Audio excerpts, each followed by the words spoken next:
सत्य प्रसाद जी और भाई नारायण, हम सभी स्वामी जी को सुनने आए हैं, तो हम सुने स्वामी जी।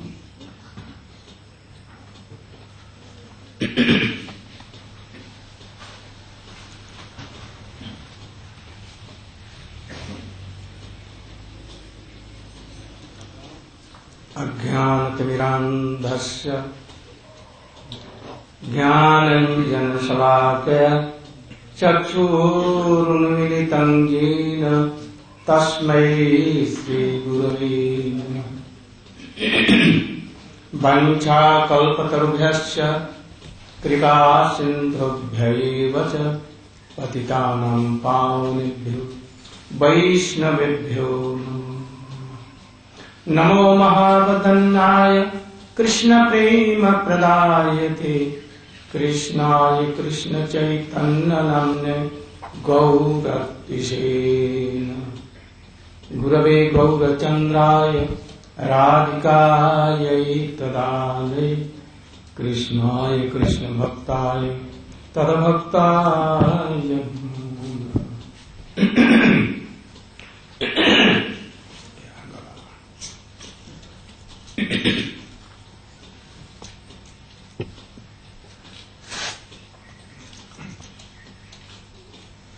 मैं सबसे पहले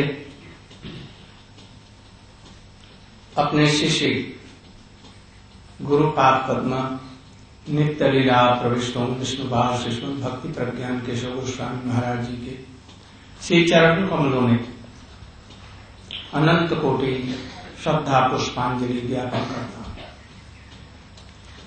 तत्पश्चात सारे विश्व में थोड़े ही समय में सनातन धर्म का प्रचार करने वाले, शुद्ध भक्ति का प्रचार करने वाले श्री श्री भक्ति वेदांत स्वामी महाराज, जिनको इस देश के लोग या विश्व के लोग प्रभुपाद के नाम से जानते हैं, उनके चरणों में अपनी श्रद्धा पुष्पांजलि ज्ञापन करता हूं।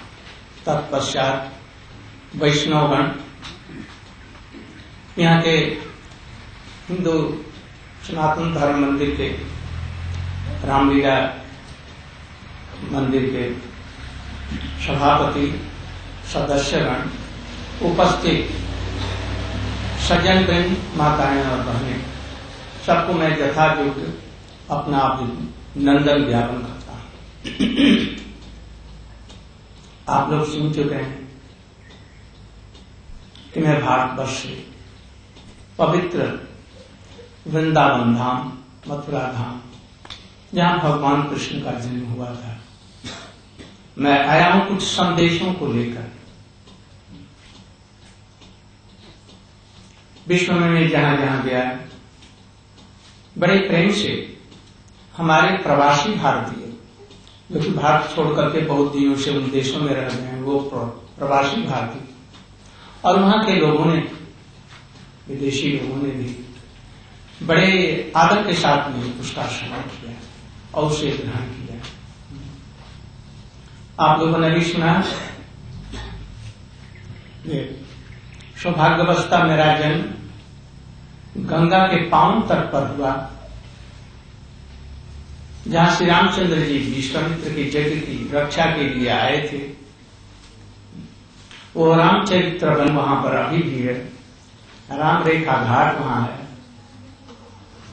और वही पास ही में अहिल्या जी को भगवान रामचंद्र जी ने उद्धार किया था।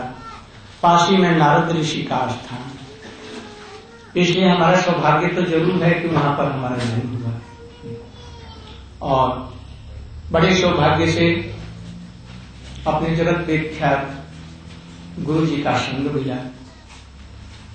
और जैसा कि आप लोगों ने सुना, विदेशों में भारतीय वैदिक धर्म का ध्वजा उड़ाने वाले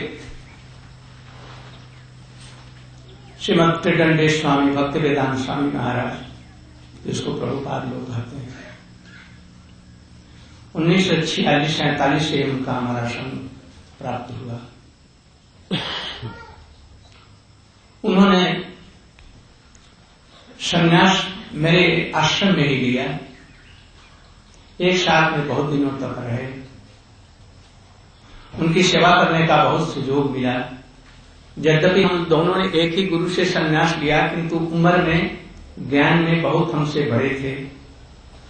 मैं उनको अपना शिक्षा गुरु पहले से ही मानता हूं। उन्होंने अपने साथ मुझे लाने के लिए बहुत चेष्टा की प्रचार में, किंतु उस समय में नहीं आ सका। उन्होंने अंतिम समय में हमको बुलाया और बोला कि हमारी जब शरीर छोड़ देंगे तो हमारी समाधि तुम अपने हाथों से देना। हमारे ऊपर पूरा उनका विश्वास था। उन्होंने ये भी कहा कि हम जिन लोगों को भी ले आए हैं सनातन धर्म की ओर में, वैष्णव धर्म की ओर से, उनको आप सहायता करना, उनको शिक्षा देना।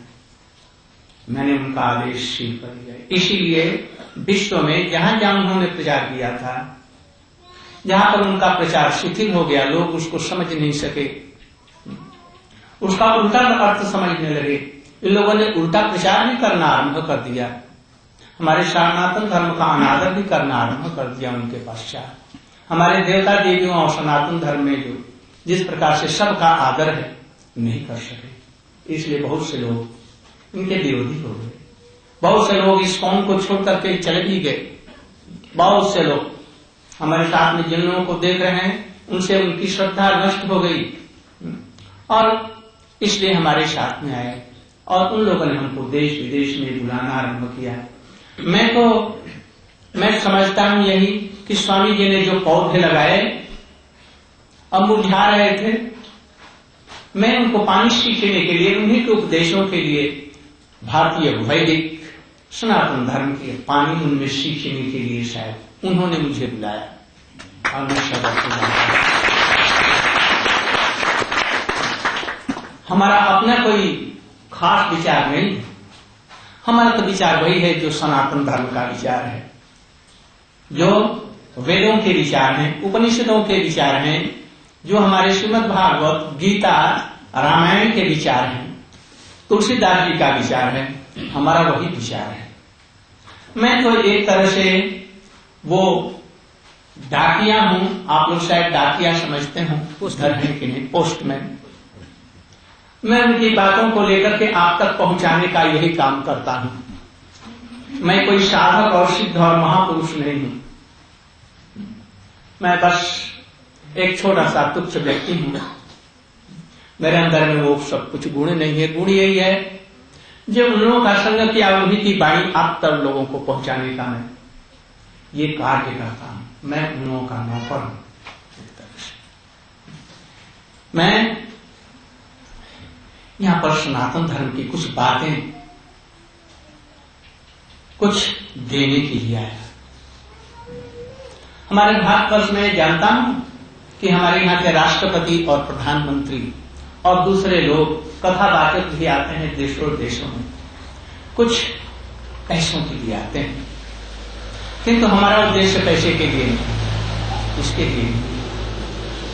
मैं तो इसलिए आया कि आप लोग हमारे अपने ही बंधु हैं, प्रवासी भारतीय हैं। बस आप लोगों को देख करके मेरा हृदय गदगद हो रहा है। बहुत दिनों के बाद में शायद हम आप लोगों से मिल रहे हैं। आप हमारे हैं, हम आपके हैं। सनातन धर्म बहुत व्यापक है, बहुत बड़ा भारी। ये भारत का, पहले भारत कहते हैं किसे? भारत। भा माने होता है प्रकाश, ज्ञान। जहां पर ज्ञान का सदा प्रकाश है और उसमें वहां के लोग रत रहते हैं, इसलिए उसका नाम भारत है। यहीं पर हमारे आदि कवि वाल्मीकि जी का जन्म हुआ। यहीं पर हमारे वेदों के विभाग करने वाले सबके मूल उद्गाता श्रील वेद व्यास है, कृष्ण द्वैपायन वेद व्यास है।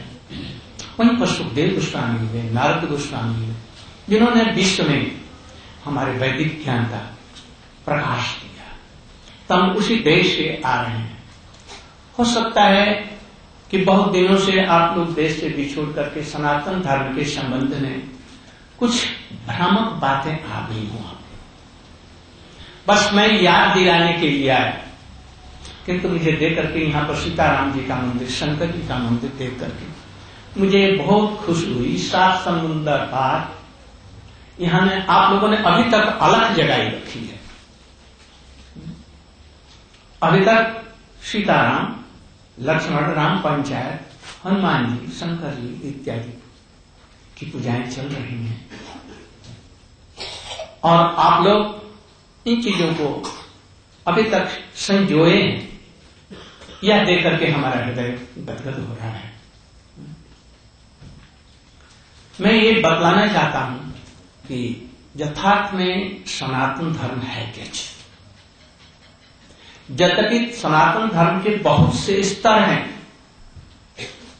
उसका एम एंड ऑब्जेक्ट कोई है, उसका मूल उद्देश्य है, तब भी इसकी श्रेणियां होती हैं।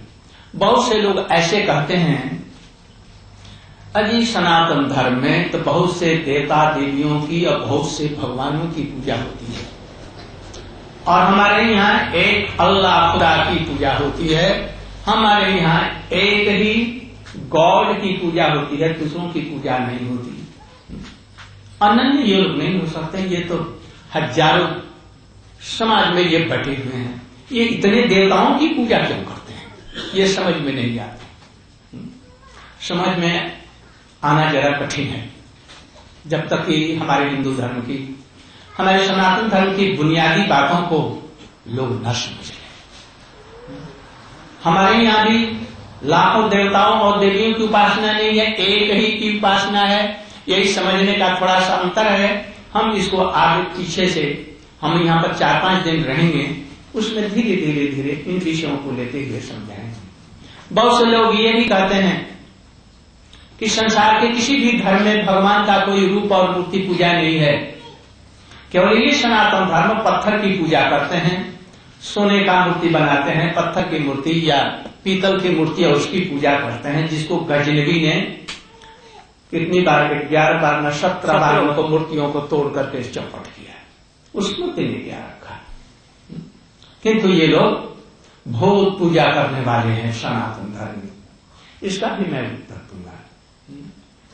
इसी तरह से कुछ लोग हम लोगों की आलोचना करते हैं, किंतु नहीं जानने की वजह से ये सब चीजें हैं। उनको बतलाने वाला भी बहुत कम व्यक्ति इस जगत में है, क्योंकि धर्म के जो गूढ़ तत्व हैं, गंभीर तत्व हैं, उस पर विचार नहीं करते। मैं संक्षेप में, सुंदर रूप में, सहज बोध गम्य भाषा में इसको बतलाने की चेष्टा करूंगा। मैं समझता हूं कि मेरी हिंदी और आप लोगों की हिंदी में कुछ अंतर अधिक नहीं है। प्राय हिंदी की, मेरी हिंदी आप लोग समझ सकते हैं। मैं तो देखता हूं कि हमसे भी अच्छी हिंदी ये सब बोल लेते हैं यहाँ के लोग। तो सनातन माने होता है ये, इसको समझने की चेष्टा करेंगे। और जो प्रश्न हमने उठाए हैं, और भी बहुत से प्रश्न हैं। पूजिए विप्र ज्ञान गुणहीन। यदि विप्र है, ब्राह्मण है, तो उसको ज्ञान भी नहीं है, तभी उसको पूजा करने चाहिए, तुलसीदास ने लिख दिया। ऐसा क्यों? और शूद्र में गुण भी न हो, शूद्र में गुण हो तो क्या, उसमें गुण भी हो तो उसकी पूजा न करो। ढोल गवार शूद्र पशु नारी, ये सब ताड़न के अधिकारी। ऐसा तुलसीदास जी ने क्यों लिख दिया? ढोल गवार शूद्र स्त्री को पीटने की जरूरत है, न तो नहीं सुनते हैं। और ये स्त्रियों को उन्होंने कुछ बुरी नजर से देखा है, यह गलत बात है। हम इसका भी समुचित उत्तर देंगे। और भी बहुत सी बातें हैं, जो भी प्रश्न मुझे याद नहीं आ रहे, जो लोग उठाते हैं, उन सब प्रश्नों का मैं निराकरण करूंगा। तो मैं आरंभ कर रहा हूं सनातन धर्म। आप लोग यदि गंभीर रूप से यदि समझने की चेष्टा करेंगे तो समझेंगे, और चित्त इधर उधर नहीं रहेगा, व्यवस्थित नहीं रहेगा, तो समझने में असुविधा रहेगी। इसलिए जहां तक हो सके थोड़ा सा गंभीर रूप से समझने की चेष्टा करें। बात खूब कठिन नहीं है, सहज ही है। सनातन माने होता है सदा तन, तन तनोति विस्तारित जो विस्तृत रहता है, सब समय है, भूतकाल में भी था, अभी भी है, भविष्य में जो रहेगा, जिसका कभी भी ध्वंस परिवर्तन नहीं है, वो सनातन है। सनातन एक तत्व होता है, जैसे श्रीमद् भागवत में बतलाया, वदन्ति तत्व तत्व विदस्तत्तम जज ज्ञानम अद्वयम ब्रह्मेति परमात्मेति भगवानेति शब्दते। तत्वविद जो तत्वदर्शी हैं वो कहते हैं कि अद्वय ज्ञान पर तत्व अखंड एक ज्ञान तत्व वही पर तत्व है। उसको त्रिविध प्रकार के अधिकारी लोग, कोई ब्रह्म, कोई परमात्मा, कोई भगवान के रूप में देखते हैं, किंतु है एक ही। तुलसीदास जी ने भी यही कहा कि ये जो सीतापति राम है वो अखंड सगुण निर्गुण समस्त शक्तियों के आधार वही रामचंद्र जी पर तत्व है। भागवत, गीता, वेद, पुराण, उपनिषद में अलग अलग विचार नहीं, एक ही विचार है। क्यों? कहने की और शब्दों की शैली अलग है, किंतु एक ही चीज है। तो एक तत्व, एक पर तत्व में जब अब उसको हम बहुत दूर से देखते हैं, जैसे हिमालय पहाड़ है, आप लोग तो देखा नहीं, यहां का कोई पहाड़ खूब ऊंचा हो, तब बहुत दूर से देखते हैं तो काले मेघ का के समान वो उसको देखते हैं, ये काला सा मेघ है। जब निकट में जाते हैं कुछ निकट, तो देखते हैं कि बहुत जंगल इसमें है, पेड़ पौधे और इसमें पत्थर है। और जब उसके अंदर में समाते हैं तो देखते कि यहां पर कैलाश पर्वत है, मानस सरोवर है, बद्री नारायण है, केदारनाथ है, बहुत सुंदर प्रकृति वहां पर है, पेड़ पौधे हैं, वहां पर नदियां हैं, झरने हैं, अपूर्व शोभा वहां की। उसी तरह से जब ब्रह्म को, भगवान को बहुत दूर से देखा जाता है ज्ञान की उपासना से, तब उनको हम ब्रह्म कहते हैं। जब कुछ निकट आते हैं तो योग के द्वारा उन्हीं को परमात्मा कहते हैं। गीता में भी बतलाया गया है ऐसा। ब्रह्मणु प्रतिष्ठा, हम ब्रह्म की नहीं प्रतिष्ठा हो, ब्रह्म हमारी एक प्रभा रश्मि है, शोभा है, हमारे अंगों की शोभा को ब्रह्म कहते हैं। और योगी लोग तो ध्यान में जिनका दर्शन करते हैं वो परमात्मा है जो सबके साक्षी हैं, ऐसा कोई जगत में नहीं है जिसके अंतर्यामी नहीं है। जो लोग ध्यान योग के द्वारा उनका दर्शन करते हैं, उन्हें भगवान का नाम रूप भी दर्शन करते हैं, अंगुष्ठ परिमाण में, हृदय के बीच में। और जब भक्ति योग से उनको देखते हैं, भजन के द्वारा उनको जब देखते हैं, तो उनको कैसे देखते हैं? भगवान के रूप में देखते हैं। अद्भुत रूप, अद्भुत उनके गुण, अनंत शक्तियां, अनंत परिकर। कभी सुंदर मुरली बजाते हैं, कभी धनुष बाण लेकर के जंगल में भी जाते हैं, उनकी शक्तियां हैं। सीता जी उनकी आदि शक्ति हैं, श्रीमती राधिका जी आदि की आदि शक्ति हैं, दुर्गा इत्यादि जी उनकी महामाया शक्ति है जो जगत का सृजन करने वाली हैं। ये सब देखते हैं।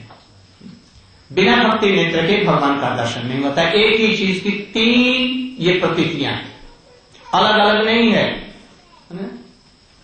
एक ही व्यक्ति, जैसे किसी का बाप है, किसी का पति है, किसी का बेटा है तो एक, उसी तरह से बदलाया गया। एक ही चांद सकला पुंस कृष्णस्तु भगवान स्वयं। एक ही अंश कला, ये हमारे अंश हैं, कोई कलाएं हैं, कृष्ण स्वयं भगवान है। थोड़ा सा ये विचार करके देखेंगे, यहां पर अंश कला कहा गया है। ये अंश कला हमारी धारणा के रूप में नहीं। श्री रामचंद्र जी सूर्य वंश में आए तो सूर्य की कितनी कलाएं होती हैं? 12 कलाएं होती हैं। द्वादश, इसलिए द्वादश कलाओं में वो प्रकट है। और कृष्णचंद्र जी आए चंद्रवंश में, उनकी 16 कलाएं होती हैं। एकम, दो, तृतीया, चतुर्थी, पंचमी, षष्ठी, सप्तमी, अष्टमी, नवमी, दशमी, एकादशी, द्वादशी, त्रयोदशी, चतुर्दशी, पंचमी, पूर्णिमा। तो ये चंद्र जो हैं, जो हम अलग अलग रूपों में देखते हैं, एक ही चंद्र को हम पृथ्वी के घूमने से, सूर्य के घूमने से, चंद्र की छाया पड़ने से, ये अलग अलग में चंद्र की छाया दिखती है, किंतु वो सब समय परिपूर्ण है। एंगल ऑफ विजन का एक केवल अंतर है, किंतु चंद्र एक ही चंद्र में ये सब दिखती हैं, इसलिए चंद्र अलग नहीं हो गया। ऐसे जो कृष्ण हैं, राम हैं, बराहदेव हैं, कल्कि देव हैं, भगवान के जितने अवतार हैं, ये सभी भगवत तत्व हैं, कोई छोटा बड़ा नहीं है। उपासना की दृष्टि से एक ही को हम इस रूप में देखते हैं। पूर्णम इदम पूर्णमदः पूर्णात् पूर्णम उदच्यते पूर्णस्य पूर्णम आदाय पूर्णमेव सभी पूर्ण है। इसे संक्षेप में बतला रहा हूं। अब इस चीज को समझने के बाद में ये समझिए कि तत्वतः एक होने पर भी एक परब्रह्म अथवा भगवान, वही कृष्ण, राम इत्यादि हैं, और उनसे असंख्य कोटि जीव ये सब प्रकटित हुए हैं जो हम लोग हैं। जीव यानी एक, जीव अनेक एक भगवंता। हम जीव अनेक हैं और हमारे अंतर्यामी के रूप में हमारे हृदय में प्रभु सर्वत्र हैं। वो एक है, दो नहीं है। जीव हम अनंत हैं। इस अनंत जीवों को दो भागों में बांट दिया गया। जो वैकुंठ जगत में रह करके नित्य उनकी सेवा करते हैं वो नित्य मुक्त है, इस जगत में वो नहीं आते। आते हैं तो जगत के कल्याण के लिए आते हैं, भगवान के परिकर के रूप में।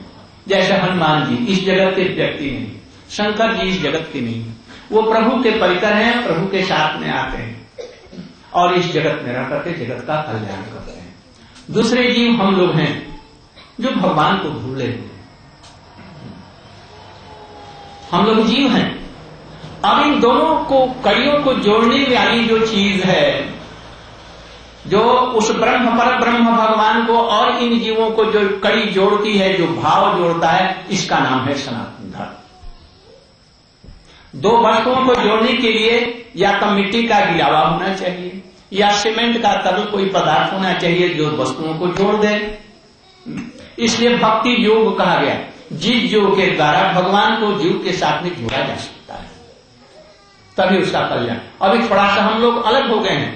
वैकुंठ के जगत के जो जीव हैं वो जुड़े हुए हैं, उनको जोड़ने की कोई जरूरत नहीं, वो तो जुड़े हुए हैं भक्ति के द्वारा, उनकी सब समय नियमित सेवा करते हैं। किंतु इस जगत में हम लोग जो उनको भूल करके संसार में रचे पचे हैं, इस शरीर को ही हमने, स्थूल शरीर को, पंच भौतिक शरीर को छित जल पावक गगन शरीरा पंच रचित यह अदम शरीरा, इसमें अभी ये कपड़े के अंदर में हम हैं, इसमें जीवात्माएं हैं, एक एक जीव एक एक शरीर है और परमात्मा उसके साथ में साक्षी के रूप में है। हम अभी बद्ध जीव कहलाते हैं।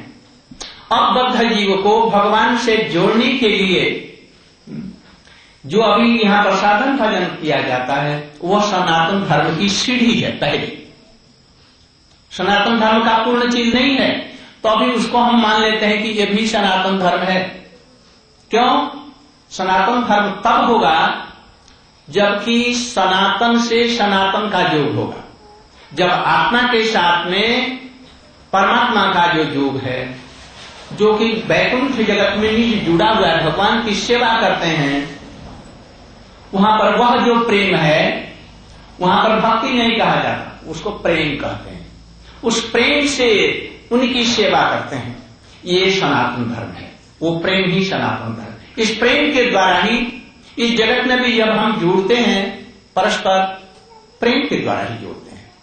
एक कुत्ता भी प्रेम से बुलाओ, तू कुछ डुलाता हुआ चला है, प्रीति न करो नहीं आएगा, पत्थर लेकर के मारो वो भागेगा। यदि पति और पत्नी में प्रेम नहीं है तो पति और पत्नी का संबंध बेकार है। माता और पुत्र में, पिता पुत्र में ये परस्पर एक कड़ी है जो प्रेम कहलाता है, किंतु अभी वो प्रेम थोड़ा सा गड़बड़ होकर के मोह हो गया है। अभी वो प्रेम नहीं है। प्रेम में लेना देने का नहीं होता। प्रेम तो एकदम निस्वार्थ होता है। जीव से जीव का प्रेम नहीं होगा, जीव के साथ में मैत्री और प्रीति होगी। प्रेम और प्रीति में बहुत अंतर है। कुछ दिन संग रहने से तब ये समझ में आएगा। तो भगवान के प्रति प्रेम, जीवों के प्रति प्रीति होनी चाहिए। इस प्रीति को हम भूल गए हैं अभी। यही साधारण रूप में जब हम आरंभ करते हैं वो भी सनातन धर्म है। जैसे हम अभी राम या कृष्ण का शुद्ध रूप से प्रेम न करके, सेवा नहीं करके, अभी संसार में माता पिता भाई बंधु सबसे जुड़े हुए हैं। माता के प्रति, पिता के प्रति आदर करना, श्रद्धा करना, ये सनातन धर्म का अंग है। जो माता पिता की सेवा नहीं कर सकता वो क्या सनातन धर्म में प्रवेश करेगा? उस प्रेम को कैसे पाएगा? यहीं से शिक्षा करो। गुरु ट्रेनिंग यहीं से होगा। ये जगत उस जगत की छाया है। ये स्कूल एक तरह से सीखने के लिए। माता पिता के प्रति पहले आदर करो, गुरुजनों के प्रति आदर करना सीखो। पति और पत्नी में जैसे प्रेम रामचंद्र और सीता का दिखता है, उससे भी अधिक कृष्ण और श्रीमती राधिका और गोपियों में देखा जाता है। वही प्रेम हमारा आदर्श है। इसलिए प्रारंभ करो नीचे से, सब में प्रीति रखी जाए। इसलिए गायों के प्रति आदर हो, ब्राह्मणों के प्रति जो इस तत्व को जानते हैं, जिनमें ये गुण है, उनके प्रति आदर हो। देवताओं का भी यथा योग्य पूजन हो। इसको भी सनातन धर्म का अंग मान लिया गया। किंतु सनातन धर्म का पूर्ण प्रकाश ये नहीं है। इसलिए गीता में कहा गया, भागवत में, पुराण रामायण में ये बतलाया गया कि दो सनातन चीज है। ममई वांसो जीव लोके जीव भूत सनातन। एक सनातन क्या है? ये जीवात्मा। तुलसीदास जी कहते हैं, ईश्वर अंश जीव अविनाशी चेतन अमल सहज सुख राशि। जीव कौन सा है? क्या है? कैसा है? ईश्वर अंश, राम का अंश, भगवान का अंश, चेतन। चेतन माने अज्ञानता क्या नहीं है, केवल ज्ञान ही ज्ञान है। हम लोगों में अज्ञानता है, आत्मा को देख नहीं पाते। किंतु जीवात्मा स्वरूपतः भगवान के तत्व को जानता है, माया के तत्व को जानता है। सबके प्रति उसकी प्रीति रहेगी मुक्त होने पर। अभी हम बद्ध हैं इसलिए नहीं समझ पाते हैं। ईश्वर अंश जीव अविनाशी। अविनाशी माने क्या? जिसका विनाश न सनातन है। यह बात ठीक नहीं है कि जीवात्मा परमात्मा में जाकर के लीन होकर के एक हो जाता है। यह हमारा सनातन धर्म नहीं है।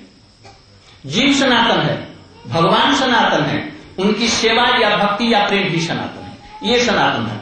कुछ लोगों का ये धारणा है, कुछ लोगों की, जो हम अभी साधन कर रहे हैं, साधन करते करते हम ब्रह्म में लीन होकर के ब्रह्म बन जाएंगे।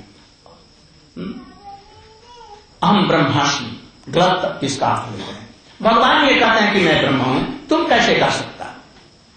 जो रोज बिलाते हैं, दुख में मरते हैं, दिन रात माया मोह में पड़े हैं, मरते हैं, जन्मते हैं कीड़े की भांति, वो ब्रह्म कैसे हो जाएगा? सर्वप्रथम ब्रह्म के दास हैं। मुक्त होने पर माया दूर हो जाती है, उनकी सेवा को प्राप्त करते हैं। ये ब्रह्म में मिलकर के एक हो जाएंगे। तत्वमसि, तुम भी वही हो, तो तुम भी और वही हो। ये कहने वाला कौन है और तुम कौन है और वह कौन है? ये अलग अलग क्यों? इसलिए ये सब बातें गलत है। ये सनातन धर्म में जीव भी सनातन है। और कहते हैं अहो भाग्यम नंद गोप ब्रजौत शाम जन्मित्रम परमानंदम पूर्ण ब्रह्म सनातन। ये सनातनी है। इसे सनातन कौन हुआ? पर ब्रह्म। ब्रह्म कहने से एक ब्रह्म भी है और एक पर ब्रह्म है। जीव को कहीं कहीं ब्रह्म कहा गया, किंतु पर ब्रह्म नहीं कहा गया, भगवान नहीं कहा जाएगा। इसलिए कहते हैं कि जीव जो है ये ब्रह्म इसको कहीं कहीं पर कह दिया गया। क्यों? चेतनता है, भगवान का अंश है, चेतन है, अमल, जिसमें माया में क्या अमल नहीं है सर्वपता, और अविनाशी, जिसका विनाश नहीं है। ब्रह्म मिल जाएगा तो उसका विनाश हो जाएगा, ऐसा नहीं। इसलिए ये दो चीजें हैं गीता में और शब्द में और स्पष्ट करके बतलाया गया। अव्यक्तोऽयम् अदाह्योऽयम् असस्यमेव च सर्वगत स्थान नित्य सर्वगत स्थान अचलो अयम् सनातन। इन्हें जीवों को भी सनातन कहा गया। ममई वांसो जीवलोके जीवभूत सनातन। इसलिए जीव सनातन है, हम लोग सनातन हैं। अभी हम नहीं भूल गए हैं। अभी जन्म लेते हैं, वृद्ध हो जाते हैं, मर जाते हैं। आत्मा नहीं मरती। नहीं छिदंति शास्त्राणी। आप लोगों अर्जुन को कृष्ण ने कार्य मूर्ख होकर के पंडित जैसा बात करता है। असोचन प्रज्ञावादर्श भाष्य गतासु न गतासु न सोचन्ति पंडित। अरे पंडित व्यक्ति जो चला गया, शरीर इसके लिए नहीं होते, और जो चला जाने वाला है उसको लिए नहीं होते। आत्मा अजर अमर नित्य शाश्वत है, जीवात्मा हम लोग नित्य हैं। इसलिए दो बातें हैं, एक सनातन है पर ब्रह्म, वही राम या कृष्ण समझिए, और दूसरी सनातन हम जीव हैं। इनको जिस कड़ी के द्वारा जोड़ा जाता है, प्रेम के द्वारा जोड़ा जाता है, इस प्रेम को इस जगत में भक्ति कहते हैं। यह भक्ति जो भी हमारा सनातन धर्म है। इसलिए बतलाया गया श्रीमद् भागवत में, क्या बतलाया? सवै पुंसान परो धर्मो जतो भक्ति गतो खजे। अधोक्षर मैंने जो कि प्राकृतिक, जिनका शरीर नहीं, हमारा ये प्राकृतिक शरीर, जिनका प्राकृतिक शरीर नहीं, राम और कृष्ण का शरीर सच्चिदानंदमय है, नित्य काल रहने वाला। वो आग नहीं स्पर्श कर सकती, आग से नहीं जलेगा उनका शरीर। जीवात्मा का जो हमारे अंदर में शरीर, उसको आग नहीं छू सकती। नैनम छिदंति शास्त्राणी। अस्त्र शस्त्रों से काटा नहीं जा सकता है। इसलिए भगवान का त्यारे क्या तुम मूर्ख कहता है कि हम इनको मार डालेंगे। जीवात्मा अजर अमर है, उसको तुम कुछ नहीं कर सकता। और ये शरीर तुम मरा हुआ है, इसका क्या तुम मारोगे? इसको हमने पहले से मार रखा, ये तो जड़ वस्तु है। इसलिए यहां पर कहते हैं कि जिस साधन के द्वारा प्रारंभ से भगवान से हम जुड़ते हैं, उसका नाम सनातन धर्म या भक्ति योग है। पहले इसका नाम होता है, पहले जब आरंभ करते हैं, जब शरीर से ये क्रियाएं होती हैं, तो इसको साधन भक्ति कहते हैं। प्रारंभ में जैसे कि हमने बतलाया था कि कॉलेज में या स्कूल में बहुत से क्लास होते हैं।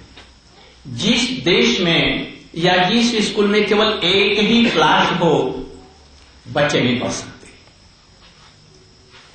प्रारंभ से लेकर के ग्रेजुएशन तक, डीलिट इत्यादि तक विभिन्न प्रकार की कक्षाएं होती हैं। यदि एक ही क्लास रख दिया जाता है, एक ही टीचर रख दिया जाता, उनमें ज्ञान का विकास नहीं होता। इसलिए विदेशों में जो जितने भी धर्म हैं, उनमें ज्ञान का विकास नहीं होता।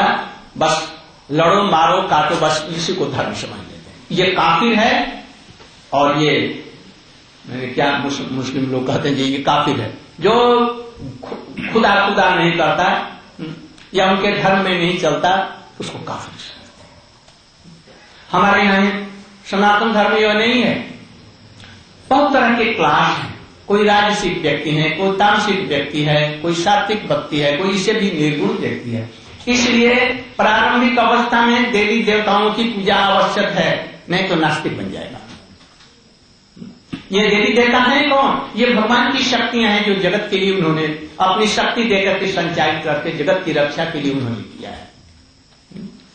गणेश जी को रखा है वाक शक्ति के अधिदेवता, सरस्वती को रखा है उसी तरह से धनदात्री के रूप में रखा। दुर्गा जी का दुर्ग संसार रूपी दुर्ग की रक्षा करने के लिए दुर्गयित्री हैं, इसलिए अपनी उनमें शक्तियां दी हैं।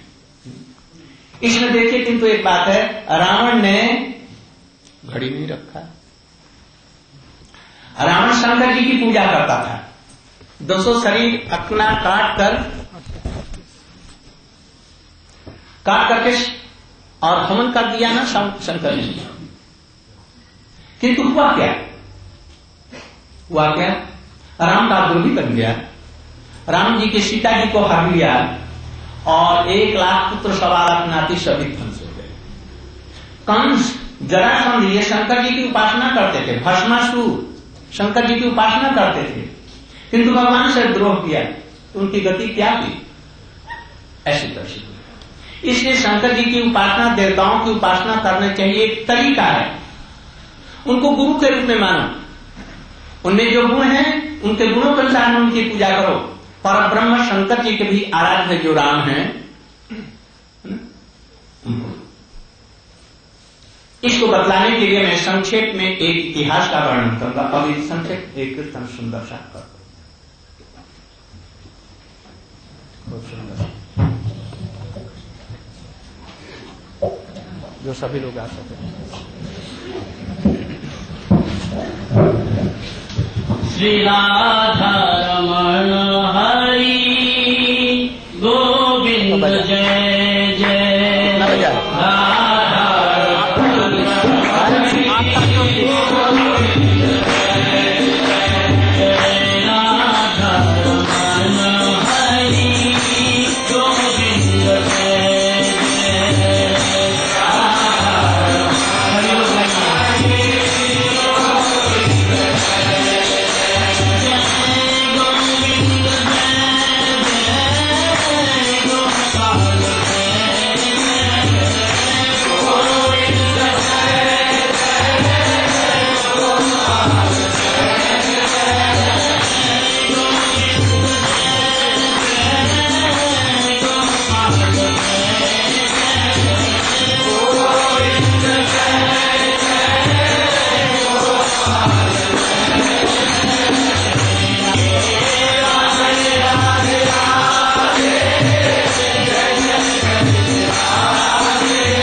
बोलिए श्री वृंदावन बिहारी लाल की जय।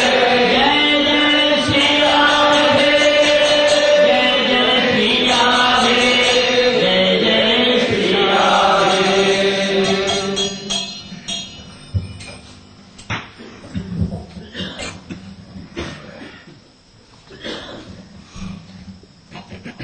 मैं अपने प्रसंग पर आ रहा हूं जिसमें बहुत तरह की शिक्षाएं हैं। उस वक्त पहली शिक्षा तो इसमें यह है, बिन गुरु भवनिधि तरे न कोई, ज्यों गिरिंच शंकर सम। ब्रह्मा और शंकर जैसे भी तत्व ज्ञानी कोई हो, ब्रह्मा और शंकर के लिए नहीं कहा गया, वो तो वही है, उनके लिए नहीं, उनके समान भी कोई तत्व ज्ञानी बिना परमार्थी गुरु के हम सनातन धर्म के गूढ़ रहस्यों को नहीं समझ सकते और हम जीवन में सुखी नहीं हो सकते। इसलिए लौकिक गुरु रहने पर भी पारमार्थिक गुरु का होना अवश्य संभावी है, जो समस्त शास्त्रों के तात्पर्य को समझने वाले हों, जो परब्रह्म की अनुभूति रखने वाले हों और संसार के मोह माया से दूर हो। ऐसे कोई गुरु सदगुरु मिले तो लौकिक गुरु को सम्मान करते हुए, यदि जो कहें तो ठीक है, सम्मान करते हुए परमार्थी गुरु करना चाहिए, बिना इसके ज्ञान नहीं हो सकता। इसलिए जितने भी आज तक भगवान को मिले हैं, जैसे अजामिल कैसा दुराचारी व्यक्ति, किंतु देखो वो कैसे भगवान को प्राप्त हो गया, किस प्रकार से हनुमान जैसे लोग, सुग्रीव जैसे लोग, बंदर भालू कौन, जामवंत जी, कैसे कैसे लोग भगवान को प्राप्त हो गए संग के प्रभाव से, गुरु के प्रभाव से। ये हमारे वाल्मीकि जी इतने दुराचारी थे, लोगों को मारने वाले थे, डकैतों के सरदार थे, कि जिनके संग्रह के लिए जनेऊ से कितने कुएं भर गए थे, कितने लोगों को मारा, जो कि राम राम उच्चारण नहीं कर सकते थे, किंतु नारद जी की ऐसी कृपा हुई उनकी गुरु की, उनका नाम जपत जग जाना, वाल्मीकि है ब्रह्म समान, ब्रह्म समान। इसलिए परमार्थी गुरु की आवश्यकता है। ऐसा परमार्थी गुरु मिलने पर यदि उसको हम बात नहीं मानते, अवज्ञा करते हैं, उनसे झूठ बोलते हैं, तो कुछ गड़बड़ी हो जाएगी। अब इसको चलिए तुलसीदास जी कहते हैं, एक समय शंकर जी कैलाश से अगस्त जी से मिलने के लिए दक्षिण भारत में गए।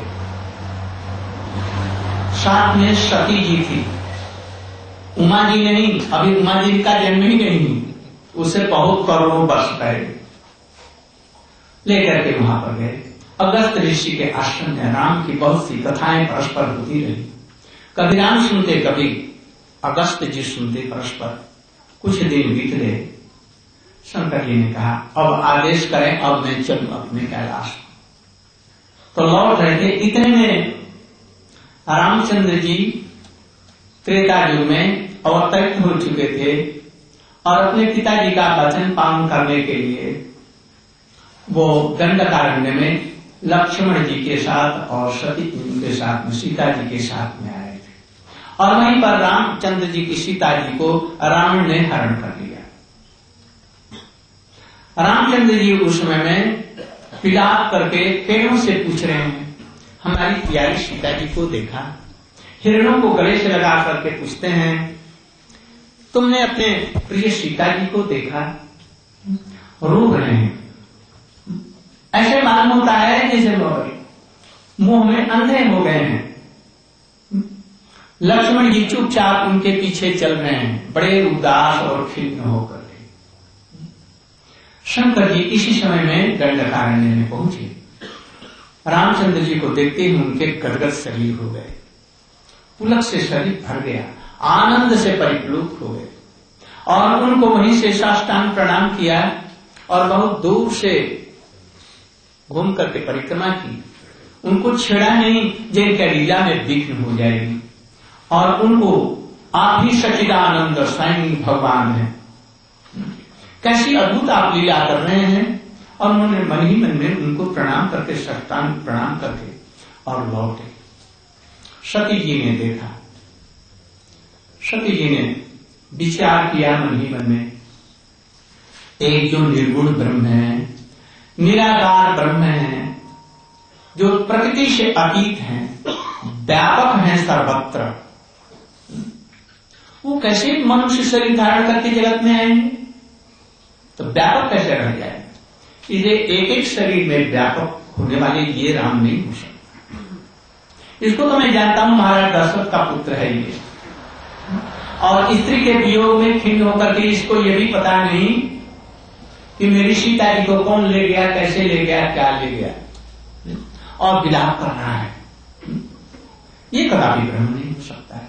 और जो विष्णु शरीर लेकर के धारण करते हैं वो तो शंकर के समान सर्वथा सर्वांतर्यामी होते हैं, सब कुछ जानने वाले होते हैं, तो विष्णु को भी तो मोह नहीं हो सकता। इसलिए ये पर ब्रह्म नहीं है, नहीं तो वो रूप कैसे धारण करें? कुछ लोग ये समझते हैं कि भगवान का रूप स्वीकार करने से वो अंतर्यामी नहीं रह जाएंगे, घट घट निवास नहीं कर सकते हैं, व्यापक नहीं हो सकते हैं सब जगह। तो फिर शरीर धारण करेंगे तो उनको जन्म मरण का दुख सहना पड़ेगा, इसलिए वो कभी भी शरीर धारण नहीं कर सकते। किंतु यह बात गलत है। भगवान का सच्चिदानंद रूप है, सत में उनका शरीर है, चित्त में उनका ज्ञान और उनके अंदर में प्रेम है, लादनी शक्ति उनमें अंदर में है, इसलिए आनंद स्वरूप है। वो अपनी शक्ति के द्वारा दूसरों को भी आनंद देते हैं,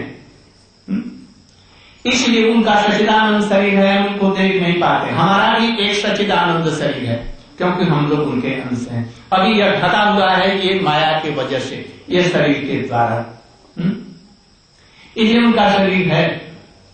इसको सभी धर्म वाले मानते हैं किंतु मुख से भले ही माने। जैसे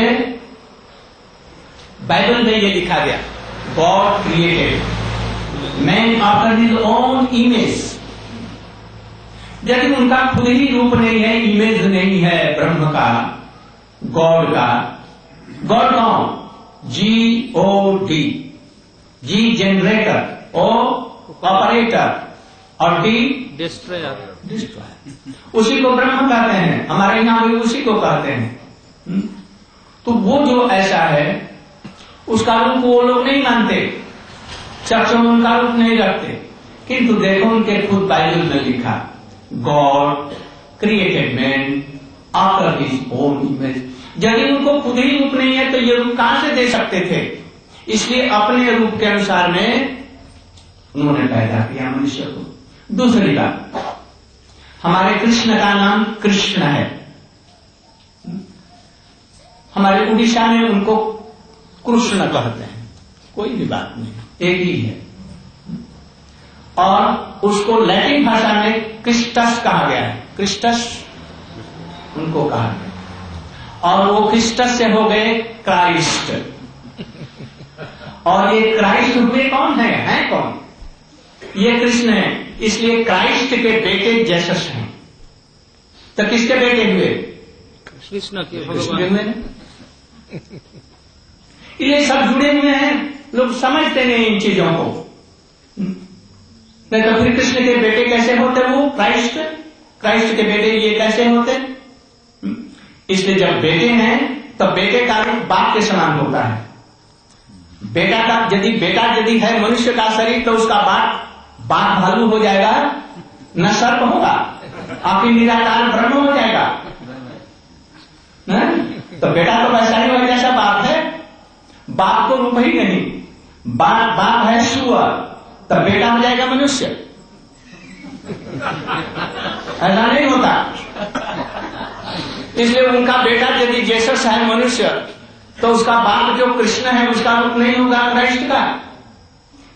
इसलिए कृष्ण का रूप ऐसा रूप है कस्तूरी तिलकम ललाटपटले वस्तश्चले कौस्तुभम नासाग्रे परमौक्तिकं करतले वेणु करे कंकणम सर्वांगे हरिचंदनम सुललितम कंठे च मुक्तावली गोपी स्त्री परिवेष्टितो विजयते गोपाल चूड़ा। देखो तो कैसे सुंदर ये सब चीजें हैं। ये उनका रूप है। और भी देखिए, हमारे मुस्लिम भाई हैं, उनके कुरान में ये लिखा है, इन्ना वहा खलाका मैन सूरत ही। सूरत मैंने क्या? रूप। सूरत मैंने क्या होता है? रूप ही तो होता है। अपने सूरत के अनुसार में खुदा तल्ला ने बंदा को बनाया, अपने बंदों को बनाया। अरे बंदा मैंने क्या? बंदा मैंने क्या होता है? दास। दास मनुष्य को बोला है। तो यदि नहीं रूप मानते हैं तो उनको काट दें। काटने की ताकत है उनमें? नहीं है। इसलिए हमारे सनातन धर्म में जो बातें हैं वो सभी धर्म स्वीकार करने के लिए बाध्य हैं। ये बौद्ध धर्म हमारा हिंदू धर्म से निकला, सनातन धर्म से। बड़ी बड़ी 40 फुट की मूर्तियां रखते हैं। ध्यान से, जब उनका रूप नहीं है तो उनका मूर्ति क्यों रखता है? किस लिए रखता है? हवा में भी पूजा करो, आकाश में बैठ करके निराकार ब्रह्म की पूजा करो। हमारे जैन भाइयों में, जो कि भारत के ही अंग है, हमारे भारतीयों के ही अंग है, सनातन धर्म के, मूर्ति नहीं मानते, वेद नहीं मानते। अच्छा नहीं मानते हो, ठीक है। अरे मत सीखिए तो इतनी लंबी चौड़ी जीव की मूर्ति क्यों रखता है? किस लिए रखने की क्या जरूरत है? अरे चर्च घर में बनाने के भगवान भीग जाएंगे, उसके ब्रह्म जो निराकार है तो भीग जाएंगे वर्षा में, कि अल्लाह खुदा भीग जाएंगे, उसके लिए मस्जिद की क्या जरूरत है? खुले आकाश में करो। जब वो है ही नहीं है निराकार। एक तो देखो, ये निराकार शब्द, गुण शब्द, निर्गुण शब्द। निराकार शब्द में आकार नहीं रहने से बन नहीं सकता। बन सकता है? आकारी शब्द में तो निराकार बनेगा कैसे? इसलिए नी उपसर्ग, उपसर्ग माने रूप, ये पीछे से लगाया हुआ है। नी परा परा अपर इत्यादि, निशमा इत्यादि, ये 15 या 16 उपसर्ग हैं। कितने? 20 उपसर्ग हैं, जो हिंदी जानने वाले ही जानते होंगे। इसके द्वारा अर्थ इधर का उधर किया जा सकता है। इसलिए भगवान के रूप को एज ए ज्योमेट्रिकल थ्योरी, यदि दो त्रिभुज बड़े बराबर हैं, उनका बीच का एंगल बराबर है, जैसे भुजा बराबर है, तो ये दोनों त्रिभुज बराबर होंगे निश्चित। तो ये थ्योरी है। इसको प्रमाणित करने के लिए भगवान का रूप नहीं दिखता है तो निराकार कहते हैं उसको, किंतु उसमें आकार छिपा हुआ है। ऐसे ही रूप, अरूप में रूप शब्द को हटा दो, क्या रहता है? इसलिए मौलिक शब्द हैं, ये रूप शब्द हैं। यही भगवान का रूप है। यदि भगवान का रूप ही नहीं है, फ्रॉम नथिंग दिस वर्ल्ड है, how it can be created? कहां से होगा जब उसमें है ही नहीं है? इसलिए सब रूपों की पोटेंसी इसमें है, इसलिए वो पूर्ण है। इसलिए भारतीय भांग में, वेद और शास्त्र में पूर्ण मदः पूर्णमिदं बतलाया गया। सभी रूप उसमें है, और उसमें सबसे सुंदर ये मनुष्य रूप में है। भगवान रूप धारण करके नहीं आते, उनको इसीलिए अवतार कहते हैं। किस लिए? वो उतरते हैं अपने रूप से। राम का भी 2 तरह का कभी शरीर देखा? ये 2 युगों में यदि प्रकट हुए 2 रूप में नहीं देखे, एक ही। काकभूषण जी ने भगवान के मुख में ब्रह्मा शंभु उमा रमान कोटि कोटि देखा, किंतु राम को एक रूप में देखा। उसी तरह से अर्जुन ने या माता जशोदा जी ने कृष्ण के मुख में असंख्य कोटि विश्व ब्रह्मांड देखा। दूसरों को देखा, ब्रह्मा विष्णु महेश भी उस कृष्ण की पूजा कर। कृष्ण एक ही बंसी बजाता हुआ सभी युगों में एक ही समान आएगा, वो रूप लेकर के उतरता है। मनुष्य शरीर धारण करता है, ये गलत बात है। अरूपवत ये वरिष्ठ की तत्व, अरूपवत न रूपवत, रूप ही उसका है। और वही प्रधान है, उसी रूप को लेकर के उतरता है। हमारा वेदांत भी इसी का समर्थन करता है। श्रीमद् भागवत इत्यादि इसी का एते चांस कला पुंस कृष्णस्तु भगवान। वाल्मीकि रामायण में भी इसी को कहा गया, तुलसीकृत रामायण में भी वही किया। ये सभी एक सुर में बोलने वाले हैं, सनातन धर्म दो नहीं, इसलिए भगवान का रूप है ये पहले समझिए। इन्होंने आजकल के तार्किक लोगों के लिए उन्होंने शंकर जी के सामने एक ये लगाया शंका। उनको शंका से होता है क्या? संदेहात्मा विनश्यति, पतित हो जाता अपने धर्म से। उन्होंने कहा जो निराकार जो ब्रह्म है, अगुण है, व्यापक है, सर्वत्र है, उसका रूप कैसे हो सकता है? और रूप धारण करके आया और ये सीते सीते कह रहा है, घर घर में भटक रहा है, इसलिए पर ब्रह्म नहीं हो सकता है। ब्रह्मज्ञान को अज्ञान कहां से होगा? यह संभव है। तो फिर ये कौन है? और शंकर जी तो सर्वज्ञ हैं, वो झूठ बोल नहीं सकते, उनको भ्रम नहीं है, इसलिए जो कह रहे हैं वो भी ठीक है। किंतु मैं नहीं समझ पा रही वो ब्रह्म कैसे हो सकते हैं। शंकर जी ने कहा कि क्या भेड़ दूध में पड़ी हुई है, उस चिंता में देखते हैं कि पड़ गई, क्या बात है? मतलब प्रभु हमारे अंदर में शंका आ गई कि आप किसको आपने प्रणाम किया? तो मैंने तो अपने आराध्य देव को प्रणाम किया जो सच्चिदानंद घन है। तो उनको अज्ञानता कैसे हुई? उन्होंने बहुत तरह से समझाया, ये उनकी लीला है।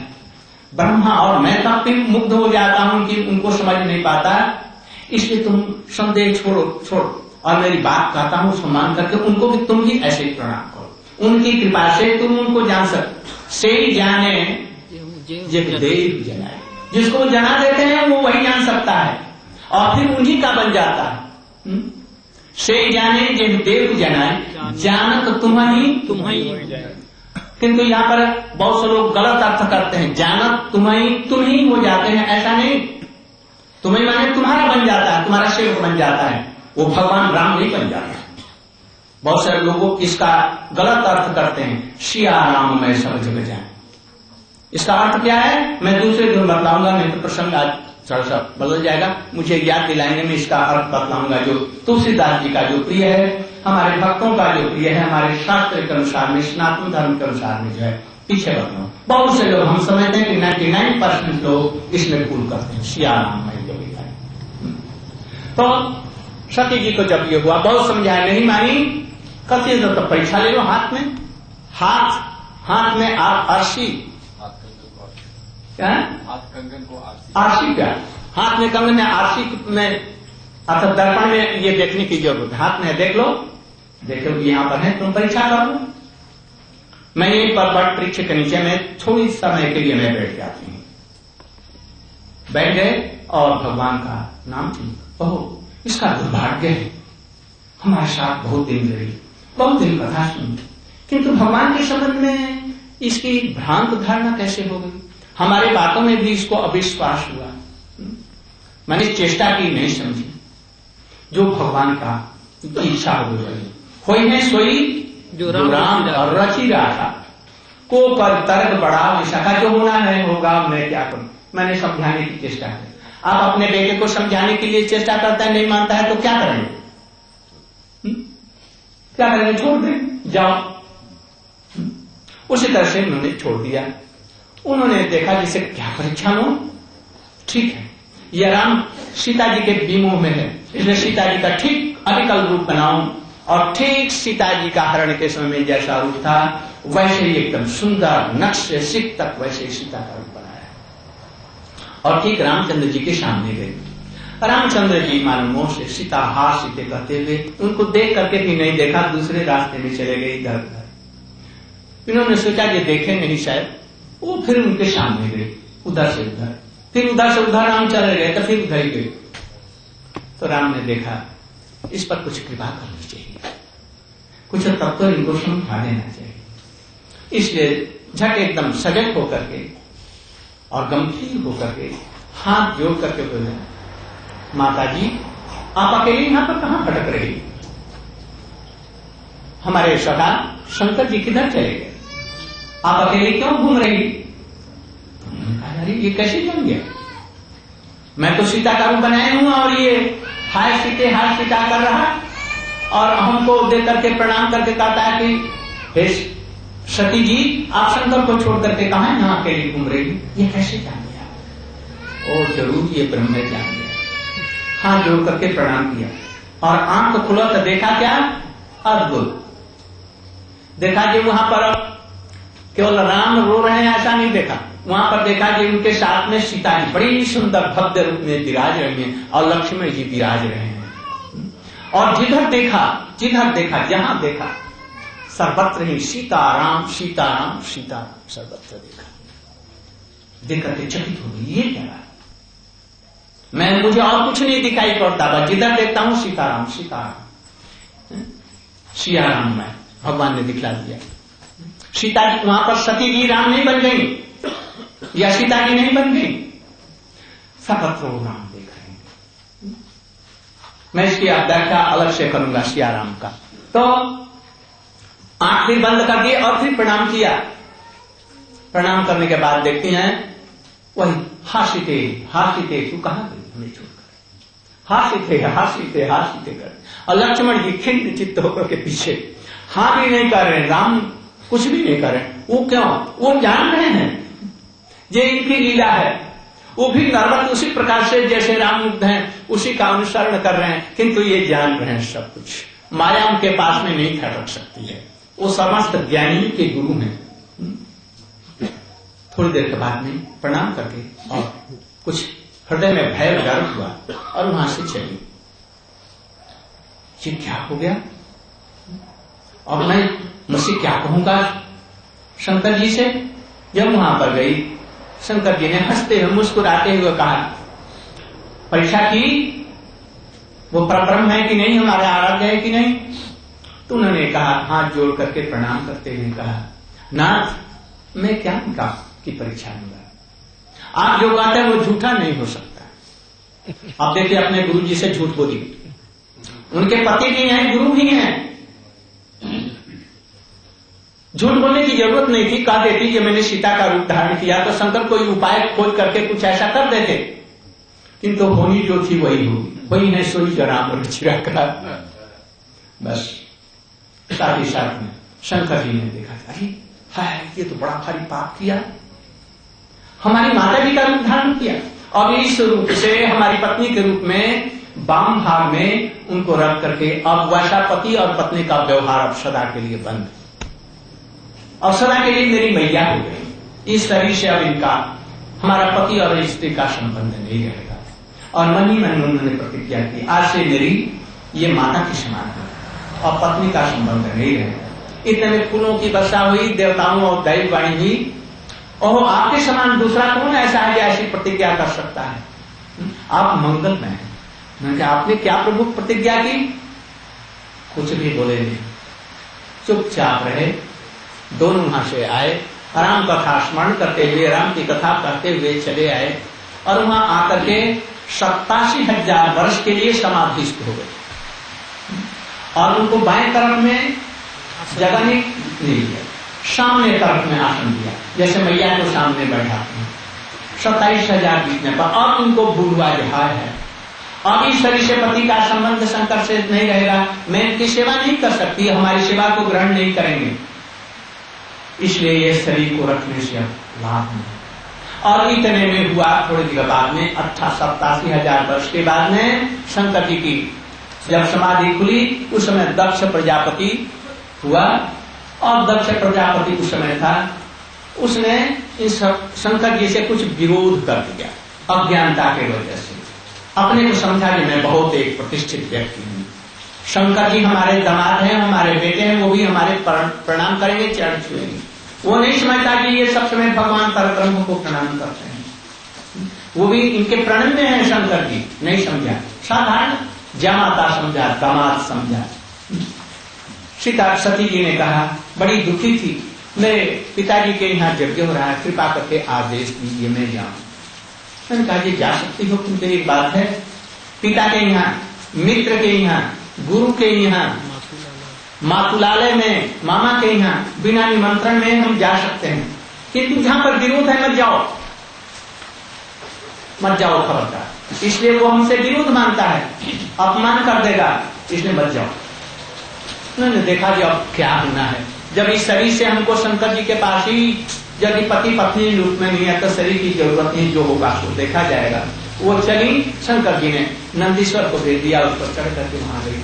उन्होंने देखा कि शंकर का यहाँ पर अपमान हो रहा है, उस अपमान को सह नहीं सकी। उसके पिताजी ने उसे बातचीत प्रेम से नहीं किया, उसकी बहनें पिताजी के डर के मारे उनसे बातचीत नहीं की। मैया आई, वो भी थोड़े संकोच रूप में बस उनको कुछ दो चार बातें कही, किसी ने आदर नहीं किया, नौकर चाकर भी नहीं बोले, किसी देवता ने भी उनके साथ में भाषण नहीं किया। ऐसा देखकर के वहीं पर बैठ गई और समाधिस्थ होने से उनके शरीर से ही अपने आप आग निकली और क्षण मात्र में वो जल करके खाक हो गया। उनके गणों ने देखा, यज्ञ को विध्वंस कर दिया। अंत में शंकर जी ने वीरभद्र जी को भेजा, उसने इस दक्ष प्रजापति का सिर काट लिया, यज्ञ को विध्वंस कर दिया। पीछे से ब्रह्मा जी और विष्णु इत्यादि सब शंकर जी के पास में पहुंचे, शंकर जी को मनाया, फिर यज्ञ को पूरा करने के लिए कहा, ले जाओ, जो कोई जानवर मिल जाए उसी को ले आना सिर काट करके। बस एक बकरा मिला, उसका सिर काट लिया और शंकर जी ने उसके ऊपर में रख दिया। मनुष्य का शरीर, उसके ऊपर में बकरे का, जिसकी दाढ़ी होती है सफेद सफेद और दो सिंह हैं, केवल जन्म देना जानता है, आत्मा तक तो कुछ नहीं जानता है? जो मनुष्य शरीर लेकर के भी भगवान का भजन नहीं करता, पशु को पुच्छ विषान, बिना वो सिंह और पूंछ का वो दो पैर वाला जानवर है। धर्म नहीं ना पशु भी समान, जिनको धर्म का तत्व ज्ञान है वो क्या है? पशु, और पशुओं में कौन से पशु? गोखर, खर माने गधा, जो भगवान का भजन मनुष्य शरीर को पा करके नहीं करते, वो गधे के समान है, जो सनातन धर्म का पालन नहीं करते। तो इसलिए जोड़ दिया। इसके बाद में शंकर जी की प्रार्थना करके किसी प्रकार से छूटा। फिर शंकर जी की कृपा से वो हिमालय की पुत्री के रूप में जन्मी और यहाँ उनका नाम उमा हुआ। बहुत तपस्या करने के बाद में नारद जी के सहायता से फिर उन्होंने शंकर जी को प्राप्त किया। कितना जन्म उनको घूमना पड़ा इधर उधर, एक गुरु के बाद में संदेह होने से, और यह संदेह कि परब्रह्म कैसे जगत में उतरेगा। इसलिए सनातन धर्म की रीढ़ क्या है? भगवान का रूप मानना।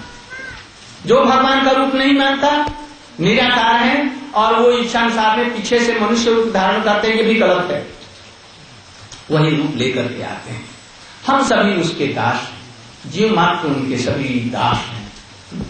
क्या है वो? बंगा का प्यार जीवेर स्वरूप है नित्य कृष्ण दास। कोई मानो और न मानो, हम सभी उनके दास हैं। यही हमारा सनातन धर्म है। अभी सनातन धर्म ये पूर्ण रूप में नहीं है। कल इस विषय को लेकर के हम आगे चलेंगे। आज यही समझिए, हम सनातन धर्मावलंबी हैं। इसके बहुत से स्तर हैं, बहुत से क्लास हैं, तो फिर भी हम सनातन धर्म हैं। जितने भी देवता देवी को कोई मानता, कोई भगवान को नहीं भी मानता है, निराकार नहीं मानता है। जैसे अद्वैतवादी शंकर संप्रदाय के लोग भगवान का रूप, तो भी वो सनातन धर्म के अंदर है, क्योंकि पूजा करते हैं। ये उस संप्रदाय के लोग भले ही उनका रूप नहीं मानते हैं, किंतु देवी का, सूर्य का, गणेश का, विष्णु का ये रूप मानते हैं और मान करके उनको पूजते हैं। इसलिए ये लोग जितने भी हैं सब सनातन धर्म के अंतर्गत हैं, किंतु थोड़ा सा विचारों का पार्थक्य है, किंतु मूलतः एक है। इसको हम कल कहेंगे। आज थोड़ा सा फिर एक कीर्तन कर दो, इसके बाद में हम लोग कल से कुछ और ब्रह्मचारी लोग भी बोलेंगे, मैं भी बोलूंगा। और कोई प्रश्न भी हो तो आप लोग सहज रूप में मुझसे करेंगे।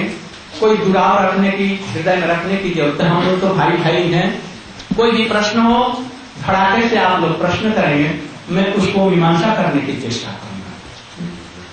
आजकल बहुत से लोग कुछ ऐसे हैं जो तत्वों को नहीं जानते हैं। वो शंकर जी से चिढ़ते हैं, हनुमान जी से चिढ़ते हैं, देवी दुर्गा से चिढ़ते हैं। वो इस तत्व को नहीं जानते हैं, सनातन धर्म को। ये सारे हैं कौन? देवता देवी, गीता में कहा गया जपन्न देवता जजन्ते श्रद्धयान्वित ते अपि माम एव तंतेव, वो मेरे ही हैं। वो जगत के व्यापार के लिए उन्होंने अपनी शक्ति को उनमें संचरित किया है जीवों में, तब वो देवता जी। विशेष करके दुर्गा जी, हमारे शंकर जी, ब्रह्मा जी, विष्णु जी, ये जीव तत्व जैसे नहीं है। इसलिए यदि इनकी कोई पूजा करता है गुरु के रूप में तो ये गलत बात नहीं है, इसको लोग नहीं समझ पाते। हम शंकर जी को देखते हैं, यदि विष्णु के रूप में, भगवान के रूप में पूजा करो तो गड़बड़ हो जाएगा। उनको किस रूप में लो? जगत गुरु के रूप में। पार्वती गुरु। कल और भी इसके विषय में हम विशद रूप में बताएंगे। आप लोग भस्मासुर का जानते हैं, कल उसकी भी हमने कथा उसकी पहनी है। इस तरह से हम बताएंगे कि कैसे ये सनातन धर्म में सबको यथायोग्य सम्मान दिया गया। एक तीर्ण को भी, एक चींटी को भी सम्मान देने की बात है। इसलिए कुछ लोग ऐसा नहीं करते, वो लोग तो वैष्णवों को भी सम्मान नहीं देते हैं, भक्तों को नहीं। उनके लिए मंदिर में जाना भी मना करते हैं, मंदिर में नहीं आओ। नहीं, कैसे हिंदुत्व का, कोई सनातन धर्म का कोई भाव नहीं तो वो काम भक्तों को कभी, हमारे यहाँ भारतवर्ष में या आप लोगों के यहाँ मैं समझता हूँ, कोई भी अतिथि आ जाए, शत्रु भी हो तो घर पर आ जाएगा, उसको बैठाएंगे, उसका आदर करेंगे। कैसे पधारे हमारे लिए। और जो भक्त है उसका निरादर कैसे, जब मंदिर में नहीं जा सकते आप, तो भक्ति वहां कहाँ है? कुछ लोगों ने ऐसा समझा है, जो हमारे जो शिष्य हैं वो हमारी प्रॉपर्टी है, वो हमारे भोग की बात है। प्रॉपर्टी जैसे जमीन जायदाद होती है, नहीं, जीव भगवान की प्रॉपर्टी है, उसका सेवक है, हम उसकी सहायता करके भगवान के चरण में पहुंचेंगे। ये हमारा सनातन धर्म है। इसलिए सबके प्रति हमारा आदर रहेगा। माताओं के प्रति, स्त्रियों के प्रति कभी भोग बुद्धि न हो, उनको माता समझो, अपनी पत्नी के अतिरिक्त माता समझो, बेटी समझो या बहन समझो। यदि ऐसा नहीं करोगे तो तुम्हारा वंश अवश्य भागी। भारतवर्ष की जो अधोगति कुछ आज हो रही है, इसी कारण उचित सम्मान उनको नहीं दे। और स्त्रियां भी कुछ ऐसी हैं लापरवाह, वो पति के समान अपना बराबर का अंश चाहती, दोनों को सीताराम की भांति, कृष्ण और श्रीमती राधिका की भांति रहना चाहिए। ये सब आदर्श सनातन धर्म के अतिरिक्त कहीं विश्व में नहीं है। विश्व में ऐसा कोई देश नहीं है जो कि ये कह सके कि हम सूर्य वंश के हैं, हम चंद्र वंश के हैं, हम कश्यप गोत्र के हैं, हम वशिष्ठ गोत्र के हैं, नहीं कह सकते। अभी भी मैं समझता हूं कि आप लोगों का कोई गोत्र होगा, आप लोग कह सकते हैं कि हमारा क्या गोत्र है। इसलिए हमारे भारतवर्ष में अभी तक वो था, आप लोग जहां चेष्टा करेंगे तलाक फलाक परस्पर न हो, स्त्रियों में पति में कुछ अनबन हो जाएगी, फिर खटपट थोड़ी सी बर्तन में लगा खटास, और फिर उसमें मेल हो जाना चाहिए। कभी स्त्री को झुकना चाहिए, कभी पति को भी झुकना चाहिए। इस तरह से दो पहियों पर यह संसार चल रहा है। यदि घर में नहीं प्रेम रहेगा तो भगवान से क्या कोई प्रेम कर सकेगा। भरत का प्रेम देखिए हमारे गोपियों का प्रेम देखिए। हम इसकी व्याख्या पीछे करेंगे, आज नहीं कर रहे। गौर प्रेमानंदे ये मूर्ति लाया था। बोले श्री वृंदावन बिहारी लाल की जय, जय जय श्री राम।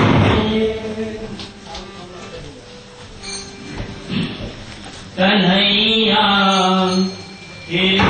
आ जाओ हमारी बाल टोली में, कन्हैया। सभी भक्त लोग बोलने की कोशिश करें।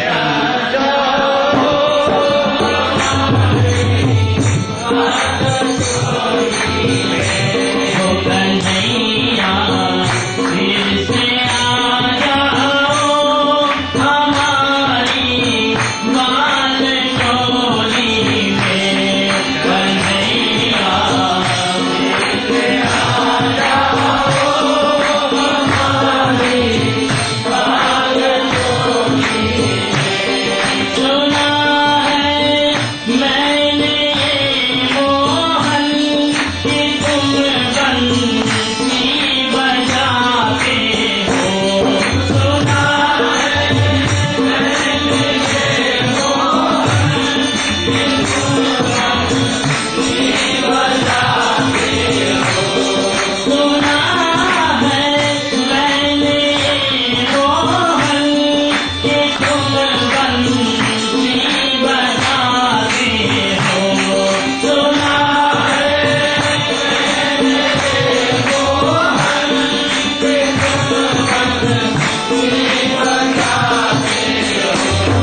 हो जाए कुंज बिहारी।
जय श्री श्री गुरु गंधाधारी श्री श्री राधा बिहारी जुग जय विष्णुपाद परिचार भक्ति वेदांत शिला वामन गोस्वामी महाराज पूछा आरती करने ले महाराज विष्णु सुभाष भक्ति प्रज्ञान केशव महाराज की जय विष्णु भक्ति वेदांत स्वामी महाराज की जय जगत गुरु विष्णु विश्ववास भक्ति सिद्धांत शास्त्री गोस्वामी ठाकुर की जय जय श्री गोपाल गुरुवर्ग की जय कृष्ण वृंद की जय हरिनाम संकीर्तन की जय हिताय गौर प्रेमानंद जय।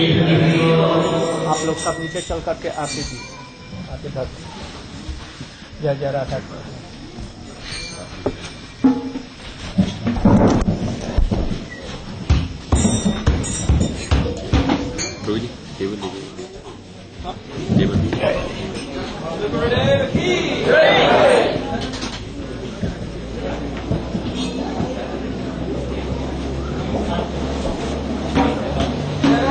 अभी ठाकुर जी की आरती होगी, सभी भक्त लोग खड़ी हो जाइए। हरे कृष्ण।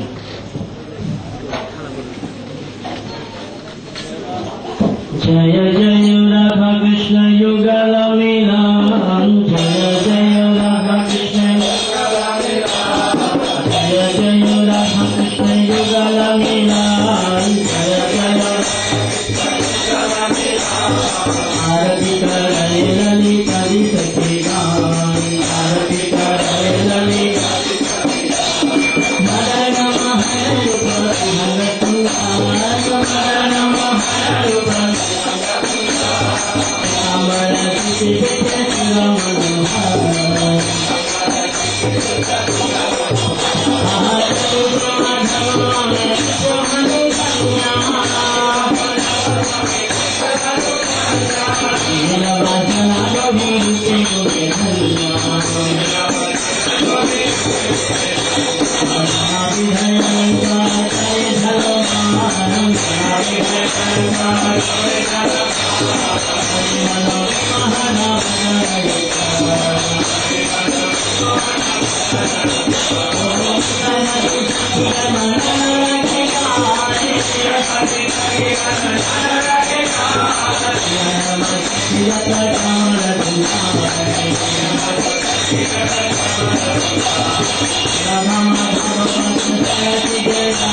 जल्दी से जल्दी पढ़ाने की कोशिश करेंगे।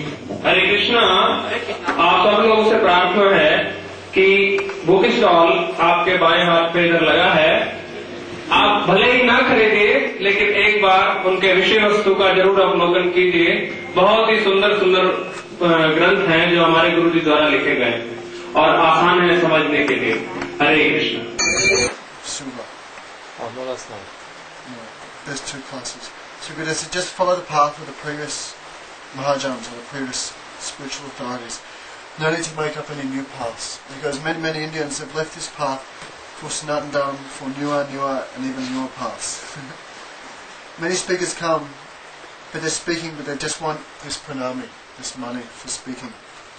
Only very few speakers are free from this greed for money and this desire for name and fame. And even fewer than that are those speakers who actually want the benefit of their audience. It's very rare to have a speaker who only wants the benefit of the audience. Devotees don't know you're here. I think I can leave the door. Do you want to just open the door and then no one will have a problem hitting you either? Just leave it open. You can just sit there. If you didn't want to sit there, then we also could hear. We never hear anything. We're just working, nothing. There's so many people there. There's so much noise. Don't be shy, they want to hear too. It's not so noisy there. Okay. We can go there. We wanted this room blessed. It is, really. It's blessed now. All right. Alright. The jaws of death. It's going on the internet now. So Gurudeva said that there's very few speakers who actually want the benefit of the audience. Then Krishna sang that funny kirtan, Teddy Bart, don't know what it was. But he kept on saying Teddy, Teddy, Teddy. Gurudeva said, what is the meaning of Teddy? Teddy means crooked. Teddy also means yours. Teddy means crooked. So then Gurudeva was laughing, saying, Krishna is very crooked. His speaking is crooked. His activities are crooked. His stealing is crooked. His Yamuna is crooked. His gopis are crooked. His Vrindavan is crooked. Everything about him is crooked. It says, but this song has very, very deep meanings. So that the Parabrahma Sri Krishna, this absolute truth, he's eating dirt, he's lying, he's stealing. But is he crooked? He says, if you want to understand how he's not crooked, how actually he's very, very straight, then you'll have to do sadhu sang. But what sort of association? The mosquito also stays on the head of the sadhu. But is he doing association with the sadhu? No. Sadhu should be like a sandalwood tree that the more you cut it and bruise it and rub it, then a very, very sweet smell will come. So sadhu should be like that. So, many people, they cannot understand how Krishna is very, very straight. Actually, he appears crooked, but those who know Siddhanta and those who know the truth, they know actually everything he does is very, very straight and in line. For example, Putana came and Krishna took her poison. She put poison on her breast to give to Krishna. Krishna drank that poison and also drank all her sins. And gave her the position of mother in the spiritual world. So he's so merciful. So Krishna, the killing of all the demons in Kurukshetra, it appears very crooked, very sinful. But foolish people cannot understand how he was destroying all their bodies of sins and giving them the position in Vaikuntha. You started the class? No, Suva class, last class. And then For example, Krishna was eating dirt. And all the cowherd boys were complaining to Mother Yashoda, Krishna was eating dirt, Krishna was eating dirt. And Krishna says, no, I'd never eat dirt. So this is crooked speech. But those people who are straight, they can understand how it's true that Krishna never eat dirt because the dirt of Vrindavan is Chintamani. So Krishna never ate dirt, he was eating Chintamani. And Krishna goes house to house stealing butter. But don't think he's just stealing butter, he's stealing the hearts of all the Brijbasis, moving from house to house, house to house. One time, Krishna was saying, you are saying that I am stealing butter, but this is not a fact. But I have to work so hard to herd the cows. I have to move them here and there. I have to walk in the hot sun. The paths have very, very many thorns. So I'm thinking that you are saying that I am stealing butter because I think I'm not really your son. I think that Dalji and the other cowherd boys have described how that one day Nanda Baba was moving in the forest near Brahmandagat, and there in the hole of one tree he found me. So someone had put me there in the hole of the tree. Nanda Baba was so kind, he took me on his chest and he took me home, and therefore you have adopted me. So I know that if you were my real mother, you would not be saying things like this. And then saying this, Yasoda mother heart broke, and she started crying. He says, no, it's true. I made a mistake. He says, you never stole the butter. You never ate the butter. This is a mistake. And Gurudeva is saying, Mene Makan Kaya. So there's, in Hindi, I guess it's the same for Brijbas. Me nahi makan kaya means, I did not eat butter. And me nahi makan kaya means, I did eat butter. So Krishna is saying, me nahi makan kaya. I did eat the butter. But he's saying it in such a way that, me nahi makan kaya. I did not eat the butter. So his language is very, very crooked. And when Krishna said this, I think that you're not really my mother, then Mother Yashoda's heart started broken. She started weeping, goes, yes, I made a mistake. I'm telling lies. You never eat butter. You never ate the butter. And Krishna's heart is melting, and he's also crying. He says, no, mother, mene makanka. I did eat the butter. I did eat the butter. And this way they were going like this. The Mother Yashoda is saying, no, you didn't eat. Krishna's saying, yes, I did eat. Yes, I did eat. So Yashoda is weeping, and she takes Krishna on her lap and covers him with her anchal, and Krishna takes her breast milk. So this Leela Katha is very, very sweet, but you cannot understand. He's saying to the audience, but you cannot understand the value of it. It's just like a monkey in Vrindavan there's many monkeys and they steal the necklaces of the audience, of the ladies. So the monkey steals a necklace with many jewels and it's worth lakhs and lakhs of rupees. But the monkey has the necklace in his hand, he cannot understand what is this necklace. So people take chickpeas and they throw it and the monkey drops the necklace and eats the chickpeas because he cannot understand what is the value of this Krishna Lila. Says, you are like that. I want to speak this Lila Katha, but you cannot understand it. To understand it, you'll have to become like Sukadeva Goswami, then you can understand something. And I think this all happened, and then Gurudev's mood changed very dramatically. Because in the daytime, someone had come to Gurudev and said, what's the value of Sanatana Dharma? What has it given me? What's it done for me? Why should I follow it? So Gurudev just blasted him, you know. I've never seen him in such an intense mood. I was looking around the audience, they all were like me, everyone was just feeling terrible, you know, because it was just like really slamming them. The things he was saying were so heavy, so powerful. I thought it was going to be all about Gopi Bhav. It was really, really strong. Gurudev was saying that whoever said this is a fool. And Gurudev said about fools so many times, fool, idiot, 10th class intelligence. He was saying this. I hope the guy asked the question was in the audience because he would have felt pretty bad. So Gurudev said, this is like a foolish son. And remember how he was so grave when he was saying this. He says, the foolish son, he says, why should I honour my father? Why should I serve my father? He says, you think that you gave me this body, but I know what you did. He says, you just had sex with my mother as a result of your lust. And a result of this lust that I was born. Actually, I was just an accident. You never planned me. So why should I honour you? What have you done for me? This is just a result of your own lusty activities. And my mother, you might say that she gave me her breast milk, but I know that when a mother is born as a result of lusty dealings, that she has so much milk in her breast and this is giving her pain.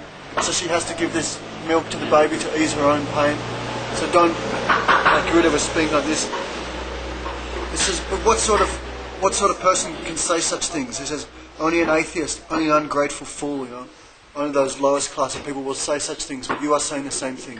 What has Krishna done for me? What has Sanatana Dharma given me? So the tree gives fruit, but before that there's many, many other activities. Someone has to plant the seed, you have to water the seed, then the tree sprouts, then you have to fence it, then you have to protect it from the goats and the pigs and many, many animals. So this is the Father. The Father has given everything. This is without the Father, where would you be? There would be no birth. So who has given you this body? The Father has given you this body. And who has given you His Father's body? His Father. And who has given His Father? His Father. Who has given you your intelligence? Who has given you the milk that you drank? Who gave you this birth? Who gave you everything you eat? Who gave you everything you breathe? Who gave you all the water? Everything is coming from Krishna. He says, and you are saying, what has He done for me? He says, this is only the symptom of Kali Yuga, ungratefulness. He was just speaking so powerfully. It's really amazing. So our Guru Jana, our superiors, they are nourishing us. They are giving us everything. If there's no sun, there can be no wind. Without no wind, there will be no rain. Without rain, there can be no life. So Krishna is making everything there. Krishna is making everything. He's making the sun. He's making the wind, the rain. He's making the wheat, the fruits, the milk. He's given everything to you. And you are saying, what has He done for me? He says, this is only the most wicked sign of ungratefulness. You know? He's speaking so powerfully. You know? Everyone was just, at least I was. I felt horrible. So if you know the Father or you don't know the Father, still He has given you everything. So you must give respect to Him. You must honour Him. So Bhagavan is Satchidananda. He is a spiritual body. Sat means existence. Sat means Rup. Sat means qualities. Sat means form. Sat means activities. And Bhagavan has Chit, which is knowledge. Without knowledge, then we are stones. We will not know what is good, what is bad, what is happiness, what is distress. This is all coming from the Lord's Chit potency. Sat, Chit and Ananda. Ananda means that which gives happiness. So Bhagavan, by Satchidananda, He has existence, He has knowledge.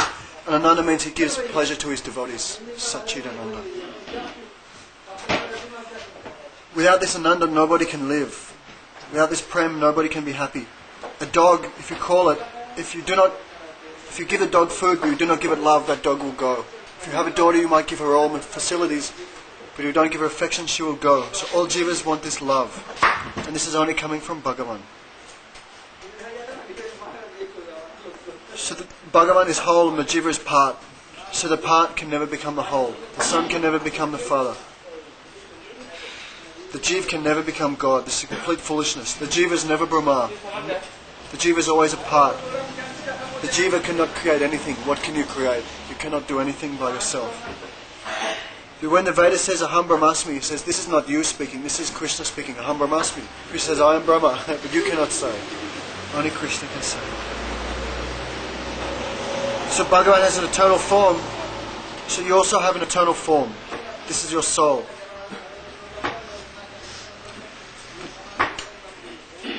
And the swarup of the soul is to do prem seva to Krishna, loving service. But we are so small that we forget this prem. And this love and affection is misplaced in this material world. When oil is refined by process, it becomes pure into petrol and kerosene and so many other things. So when the love of the soul is refined by the process of Nam Kirtan and Sadhusang, that pure love can flow towards Krishna. It says the oil that you take from the ground, it has to be refined by many processes. And when it's refined, you can give kerosene, oil, gas, petrol. So the soul, this love and affection the soul has, it has to be refined by sadhusanga and nam kirtan. Then it can purely flow towards Krishna. So God has given you this affection. He says it's in your hand like this. So this choice is in your hands. He's given you this independence. Where you will place your affection. So this is not the fault of Bhagavan that you have left Sanatana Dharma. This is your fault. That you have seen, then Gurudeva, I think this man who asked, Gurudeva was speaking about him, he says, you have seen one beautiful Muslim girl, you could not control your passions, you could not control your senses, so you left Sanatana Dharma, so you could become a Muslim and do anything, you could become a Christian and eat anything, you could drink alcohol and enjoy with many, many women. That's why you've left Sanatana Dharma, because you could not check yourself. This is not the fault of Bhagavan. He says, like a girl, she runs off with a boyfriend and she does many, many bad things. She goes, whose fault is this? Is this the parents' fault or your fault? It's the fault of that girl. So the fault that you've left Sanatana Dharma is not the fault of Bhagavan, it's your fault because you could not control yourself. It's really strong. So people are running here and there looking for this love, but this love is here in Sanatana Dharma in its fullest and most complete form. So everyone should be very, very strong. And then Gurudeva said the most amazing thing.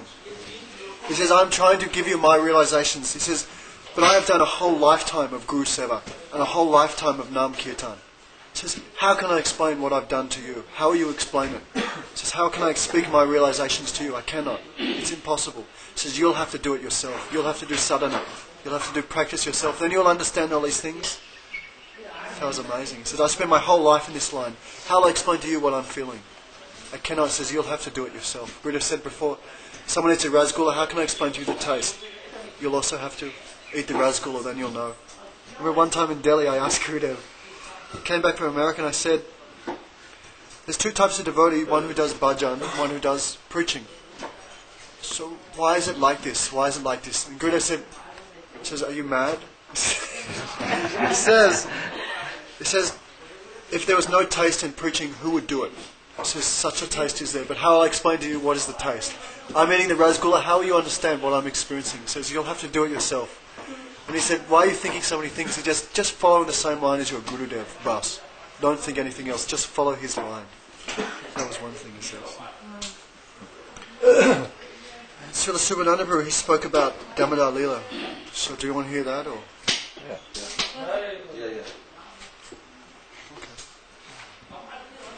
So Subhananda Prabhu always speaks so beautifully. I'll just run through it quickly, we've heard it.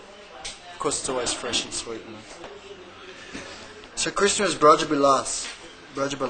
He's the wealth of his devotees. And he's controlled by the prem of the Brijbasis. That the Supreme Lord, the Supreme Personality of Godhead has appeared in Vrindavan. And which sort of form does he appear in? He appears, he's completely naked. He has one small black thread tied around his waist with a few bells there jingling, ding, ding, ding, ding. He's appeared in this form. And he kills many, many big demons. At the age of 3 years old, at the age of 6 days, he killed Putana, who had the strength of 100,000 elephants. She was such a powerful yogini, so powerful. But she killed him. He killed Sakadasura, the cart demon. He killed Trinavata. He killed many, many big, powerful demons. But how did he kill them? Nobody could understand. None of the Brijbasis could understand how he's killed them. And Guru explains it. All the Brijbasis think Krishna cannot be God. Maybe God has entered. Maybe Narayana has entered into Krishna's body for some short time to perform these pastimes. And then he's left. But none of the Brijbasis could understand how these activities are going on. Bewildered by the Lord's Yoga Maya, they're thinking Krishna is just an ordinary boy. So Krishna is moving from house to house, stealing butter, stealing hearts, stealing yogurt, causing many, many disturbance all around Gokul. And the gopis there, all the gopis in the different houses only have one prayer. When will Kanhaiya come to my house? When will Kanhaiya come to my house? So in order to fulfill the desires of his devotees, Krishna is moving here and there, stealing, doing many, many activities all around the village of Vrindavan. And Krishna is eating the rotis, the chapatis, the butter of the Brijbasis. Why? The Brijbasis have only cooked those things for Krishna. So they haven't cooked it for their own children. They've only cooked it for Krishna. And they're praying, when will Krishna come and take next? When will he come? When will he come? So, on the pretext of Harikatha, all the residents of Vrindavan used to go to Yasodhama. Oh, what? Kanhaiya is such a bad boy. He's coming here stealing. And Mother Yasoda became disturbed. Why is he stealing? He says, we have no lack of butter in our house. We have 900,000 cows. There's no shortage of butter. But who is making this butter? It's all the paid servants of the house. So maybe they're not doing with correct meditation. So maybe the butter is sour. So Mother Yasoda said, from tomorrow I'll make with my own hand. So in the morning she got up early with her own hand. She milked the special cow. A very, very special cow. She got the best milk from the best cow. And with her own hand she churned that butter. That time Krishna was a small baby on the cot and he was hungry. And he started crying, oh ma, ma, ma, ma. And Mother Yasoda was so absorbed in serving Krishna that she could not hear the voice of Krishna. And Krishna is calling ma, ma. But she is churning the butter. And that time she's remembering Krishna Lila. Absorbed in Vatsalya Bhav. She's churning the butter. And she's completely oblivious to the world. She cannot hear Krishna's voice. She's forgotten the external world around her. She's just absorbed in remembering the Leelas of Krishna. So Krishna, with great, great difficulty, he got off his cot. With great, great difficulty, he's walking towards Mother Yasoda. And then she grabbed his cloth. He grabbed her cloth and she pulled him up to his waist and still began churning. And Krishna began to take the breast milk as she was churning. And that time she saw the pot of milk on the stove that she'd put on the stove. And Mother Yasoda as she was churning, the milk began to boil over and went onto the fire. And Srila said, the milk was thinking, we're going through this very, very quickly, The milk was thinking, Krishna, his hunger is never satisfied. But Mother Yasoda's breast milk is so vast that I'll never get a chance to serve Krishna because Mother Yasoda has so much milk in her breast. She was thinking the milk was thinking, I'll never get to serve Krishna. So he said, oh, it might as well commit suicide. So he entered into the fire. And Mother Yasoda, the Brijbasis, their hearts are so soft, they're always trying to push everyone else into the service of Krishna. That's a symptom of Bhakti Maharaj said that's a symptom of the non-devotee. He's always trying to keep everyone else from his Gurudeva. He's trying to keep everyone away from the Guru. But the real disciple is always trying to push everyone else onto the Guru. That's the disciple. The difference between the Kali Chela and the Satshisha. The pure disciple is always trying to push everyone else to Gurudeva. You take the glory. Gurudeva should praise you. Gurudeva should love you. And I'm not so important I can stay in the back. So, if you want us to stay here, you'll have to be quiet. Didi, we can't hear. We might have to go in the room. So Bhakti Maharaj said that the symptom of the Kali Chela, or the disciple of Kali, he always tries and keeps everyone else away from the Guru, and he keeps himself in the front. But the real disciple, he tries and pushes everyone else to the service of Guru, and he stays in the back. So the Brijbasis, that's a symptom of the Brijbasis, they're thinking, I'm not so qualified to serve Krishna, everyone else should serve Krishna. So Mother Yasoda saw the milk trying to kill itself. She thought, no, why are you doing that? She said, you should serve Krishna. You're more important than me. You should serve Krishna. You have so much more love for Krishna than me. So she grabbed Krishna and by force put him down. And Krishna is so strong that when he grabbed that he grabbed Trinavata who had the strength of 10,000 elephants, and she grabbed Pujana. They were both trying, child leave me, and they're trying to put Krishna down. And even though they were so strong, they could not do it. But Yasoda Ma, she saw the milk going, and Krishna was trying to stop her. No, don't. Why do you love the milk more than me? Why do you love the milk more than me? So he tried to stop Mother Yasoda, and Mother Yasoda grabbed him and sit there and be quiet. With no strength, just sit there and be quiet. So this is the strength of Prem. It's much more stronger than Krishna. It can control Krishna. So even though Krishna maintains the whole universe, but still, compared to Mother Yasoda, he had no strength at all. This is Madhuja, the strength of that Madhuja Prem. So Mother Yasoda, she ran to the milk, and that time, and Gurudeva also gave one class once. He's saying this is the symptom of real Prem and affection. They will have more affection towards Krishna's possessions than Krishna himself. Like Gurudeva gave a class before he left, and one of the gongs was broken. And Gurudeva said, this is not a symptom of bhakti, but you are not looking after the property of Guru and the property of Krishna. Because actually you should have more. If one has bhakti, he'll be very, very careful about the possessions of Guru. He'll be mamata. Mamata means mine. So if you cannot even have mamata, means possessiveness of the objects of Krishna for Krishna's seva, the objects of Guru. Where's your love for Guru? So Mother Yasoda, Gurudeva said he had more affection for the objects that serve Krishna than Krishna himself. So she saw the milk, this is an object of service for Krishna. So she put Krishna down, and ran towards the milk. And Krishna became angry. I just came to drink my brother's breast milk, and she's neglecting me. She loves this milk more than me. So he became angry and looked around, and he found one small stone, and he wanted to break the yogurt pot.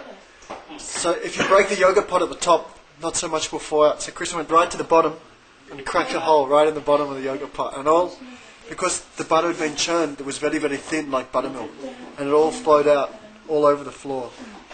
And Krishna saw the whole floor was covered in this buttermilk, and he thought it was so beautiful, and he was laughing. But then he thought, oh my God, Mother, oh Vishnu, save me. Oh my God. Oh Shaligram Dev, save me. So then Mother Yasoda comes and she sees what I've done. I'm going to be in big trouble. I think I've gone too far. So he looked around and ran off into another room. And Krishna was running through the butter, and so all the butter coated to his feet, and he left a trail of white footprints going into the other room. So Mother Yasoda came back after calming the milk, and she saw the milk spread in all the 10 directions all over the corridor, and she became angry. And then she said, where's he going? And she saw the path of white footprints, and she started laughing. So she took one small cane, one very, very thin cane, and Subhananda was saying, like a cat, she was tiptoeing after him. And Krishna was standing on a grinding mortar. In India, they put the wheat in the grinding mortar and they bang it like this, and they husk the wheat. So Krishna was standing on one of these, and he was reaching top into a butter pot and taking the butter. There was many, many crows and many, many monkeys came in, and Krishna was distributing prasadam to the crows and the cows. And Mother Yasoda was tiptoeing behind Krishna, he had his back to her, and all the monkeys and all the crows went, and they became afraid, and they went out the back door, and Krishna couldn't see Mother Yasoda going, why are the monkeys running away? Why are the crows running away? And he was trying to call them back, and he thought maybe, and he looked behind him, was Mother Yasoda.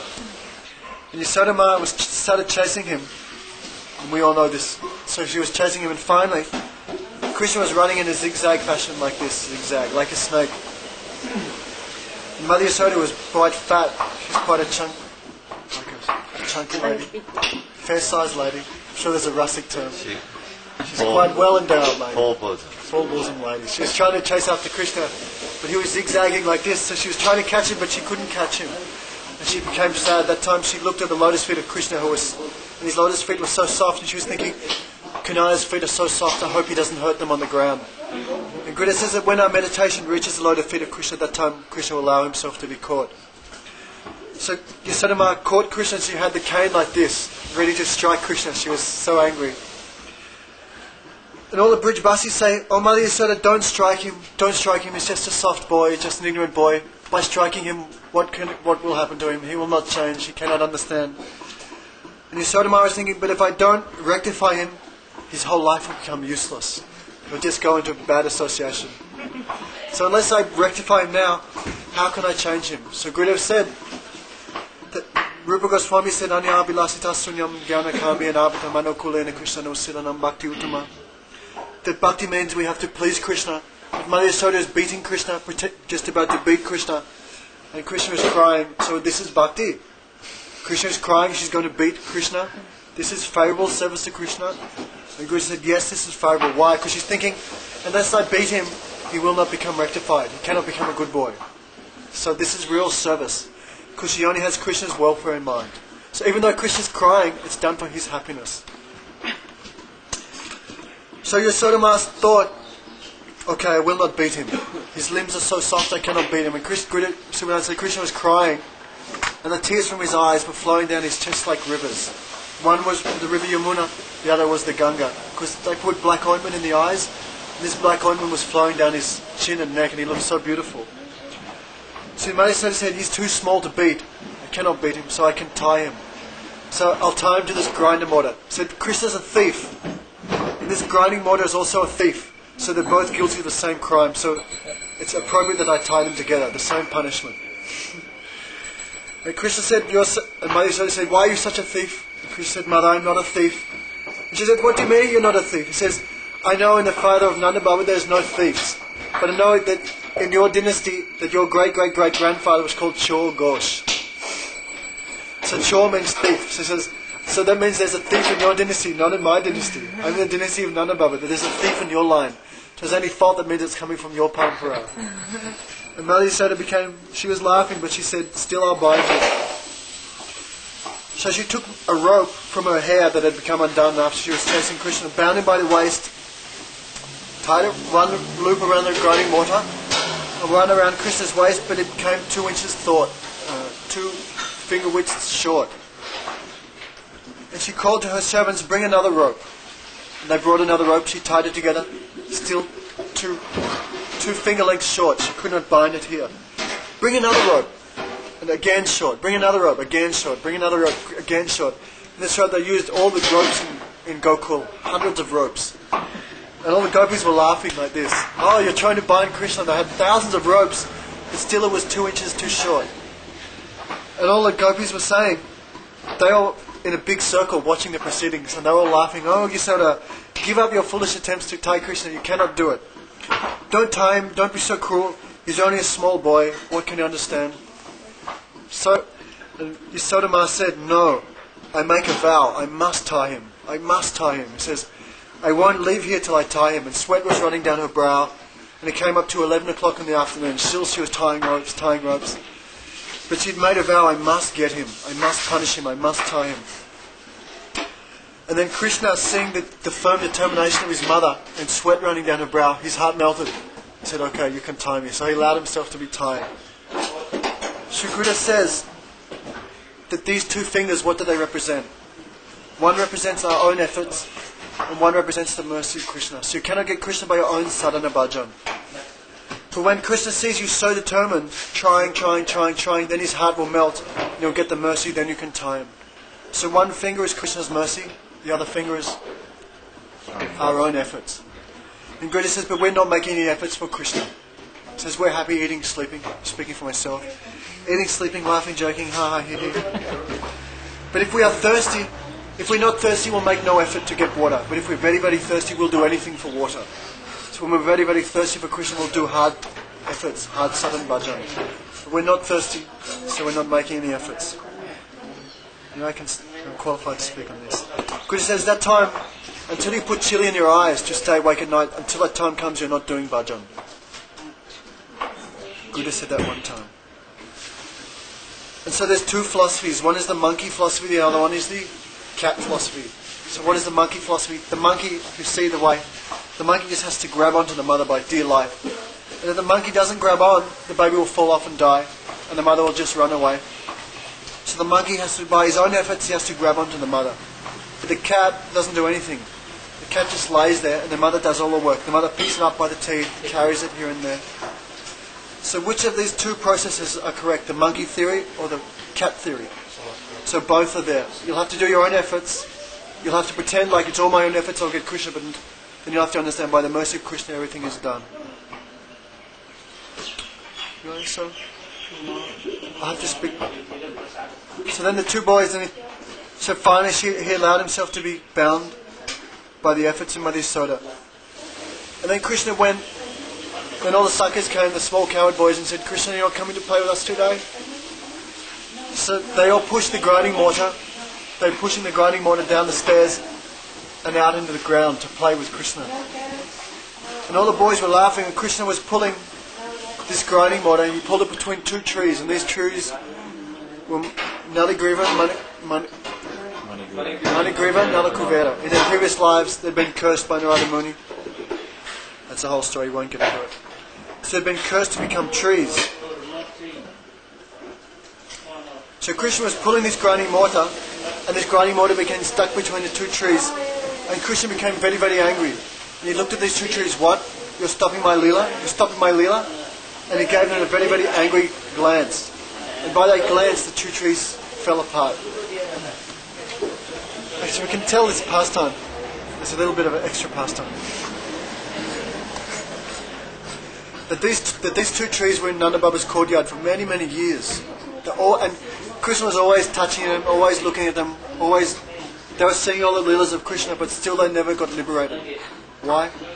They were there in Gokul, and Krishna was always with them, climbing up with them, pushing them, touching them. But they never became liberated. Why did they become liberated now? What is the meaning? So Pujapad Premananda was saying, that time when the grinding mortar stopped, the trees, Krishna became so angry, and he looked at them with great anger. You're stopping my Leela, you rascals? And he gave them that angry glance, that merciful glance. And that time they became liberated, when they got the special merciful glance of Krishna. So Premananda says, we've been in this temple 10 years, 20 years, 30 years, but we've never changed also. We're still so much nonsense in our hearts. Why? She says, when will that day come and we'll get that angry glance of Gurudeva? The Gurudeva with great anger, and he'll give us that merciful glance, then we'll change and become liberated. So we're just here in the ashram working, praying for that day, when will Gurudeva give me that merciful glance? So he was saying that as well. Then the two trees fell with a tremendous noise, and two great effulgent personalities came out. So that was the two boys, Nalagriva and Manukuvera. They became liberated by Krishna, they attained their forms. And that time they were praying, Krishna, we don't want to become demigods anymore. Please give us back our tree body. He says, we were happy in the tree body because we couldn't do any sinful activities and we could see all your leelas. So kindly don't give us and enjoy a body anymore. Just give us we want to stay as trees. Don't do that. Here we were staying at Gokul, we could see all your leelas, but now if we leave here, what will happen to us? And Krishna said, don't worry, and he gave them position. Their eternal spiritual bodies in the spiritual world as, what were they? Snigdha Kanto and Madhu Kanto. Yes, Sivananda, ye aapka kata hai? Ye aapka Damodar Leela hai. So that time Mother Yasoda became like a piece of wood. She became stunned because her boy had nearly been crushed. So Nanda Baba came and he said, he was in complete surprise. Oh, who has tied you? Who has tied you? Oh, mother has tied me. What? Yasoda Ma has tied you? And then Nanda Baba became so angry. What? And he said, will I beat your mother? She's done such a thing? And Krishna said, no. And he grabbed his father's hands. Don't beat her, please. So Nanda Baba became so angry. You've done this to my son? What sort of mother are you? Is your heart like a stone? So he took Dalji and Kanaya, he took them both, and he went down to the river, and they were crying. They had such a shock. And he took them to the river, Yamuna, and they took bath there, and they were hungry, and Nanda Baba had some laddus in his pocket, so he gave them some laddus. He gave them some sweet sugar. And it approached 5 o'clock in the afternoon. And Nanda Baba took them outside, but he didn't go inside the house. And he stayed outside the house. And that time Rohini Ma was wondering, and Yasoda Ma was still standing there like a stone, in a stunned condition.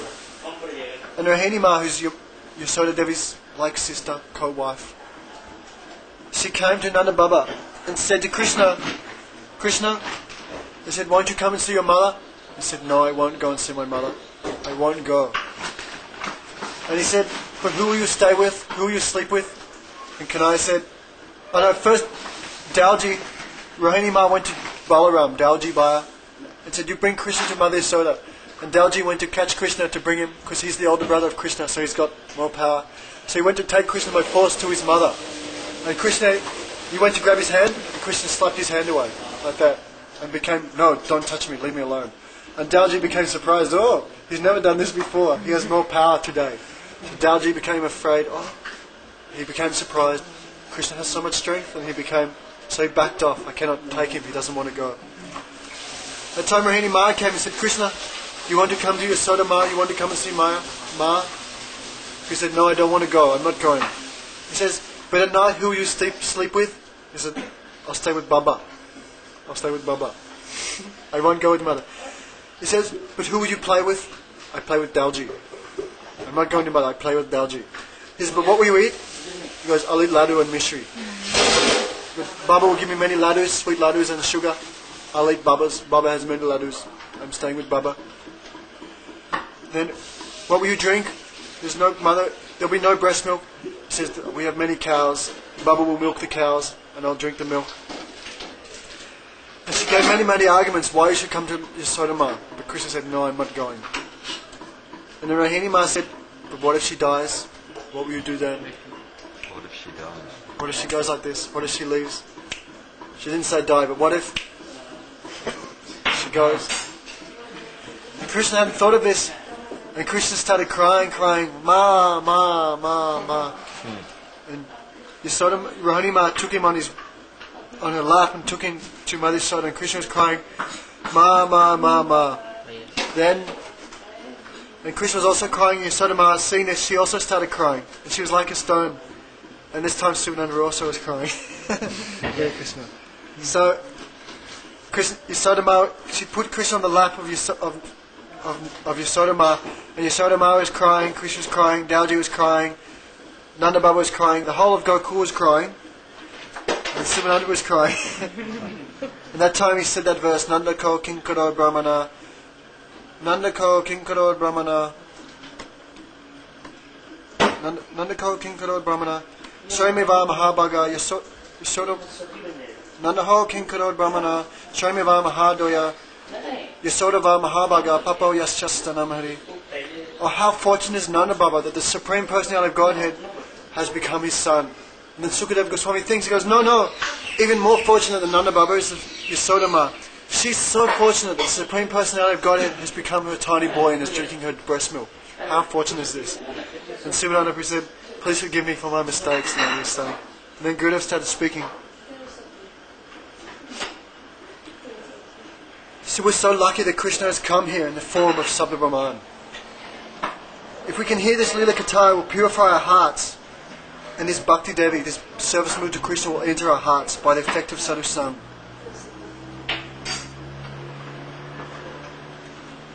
So the Devatas, the demigods, powerful demigods, they cannot get a chance like we can get in this human body. Such a chance has been given to us. So God has given His body not for sense enjoyment, but for doing bhajan of Krishna.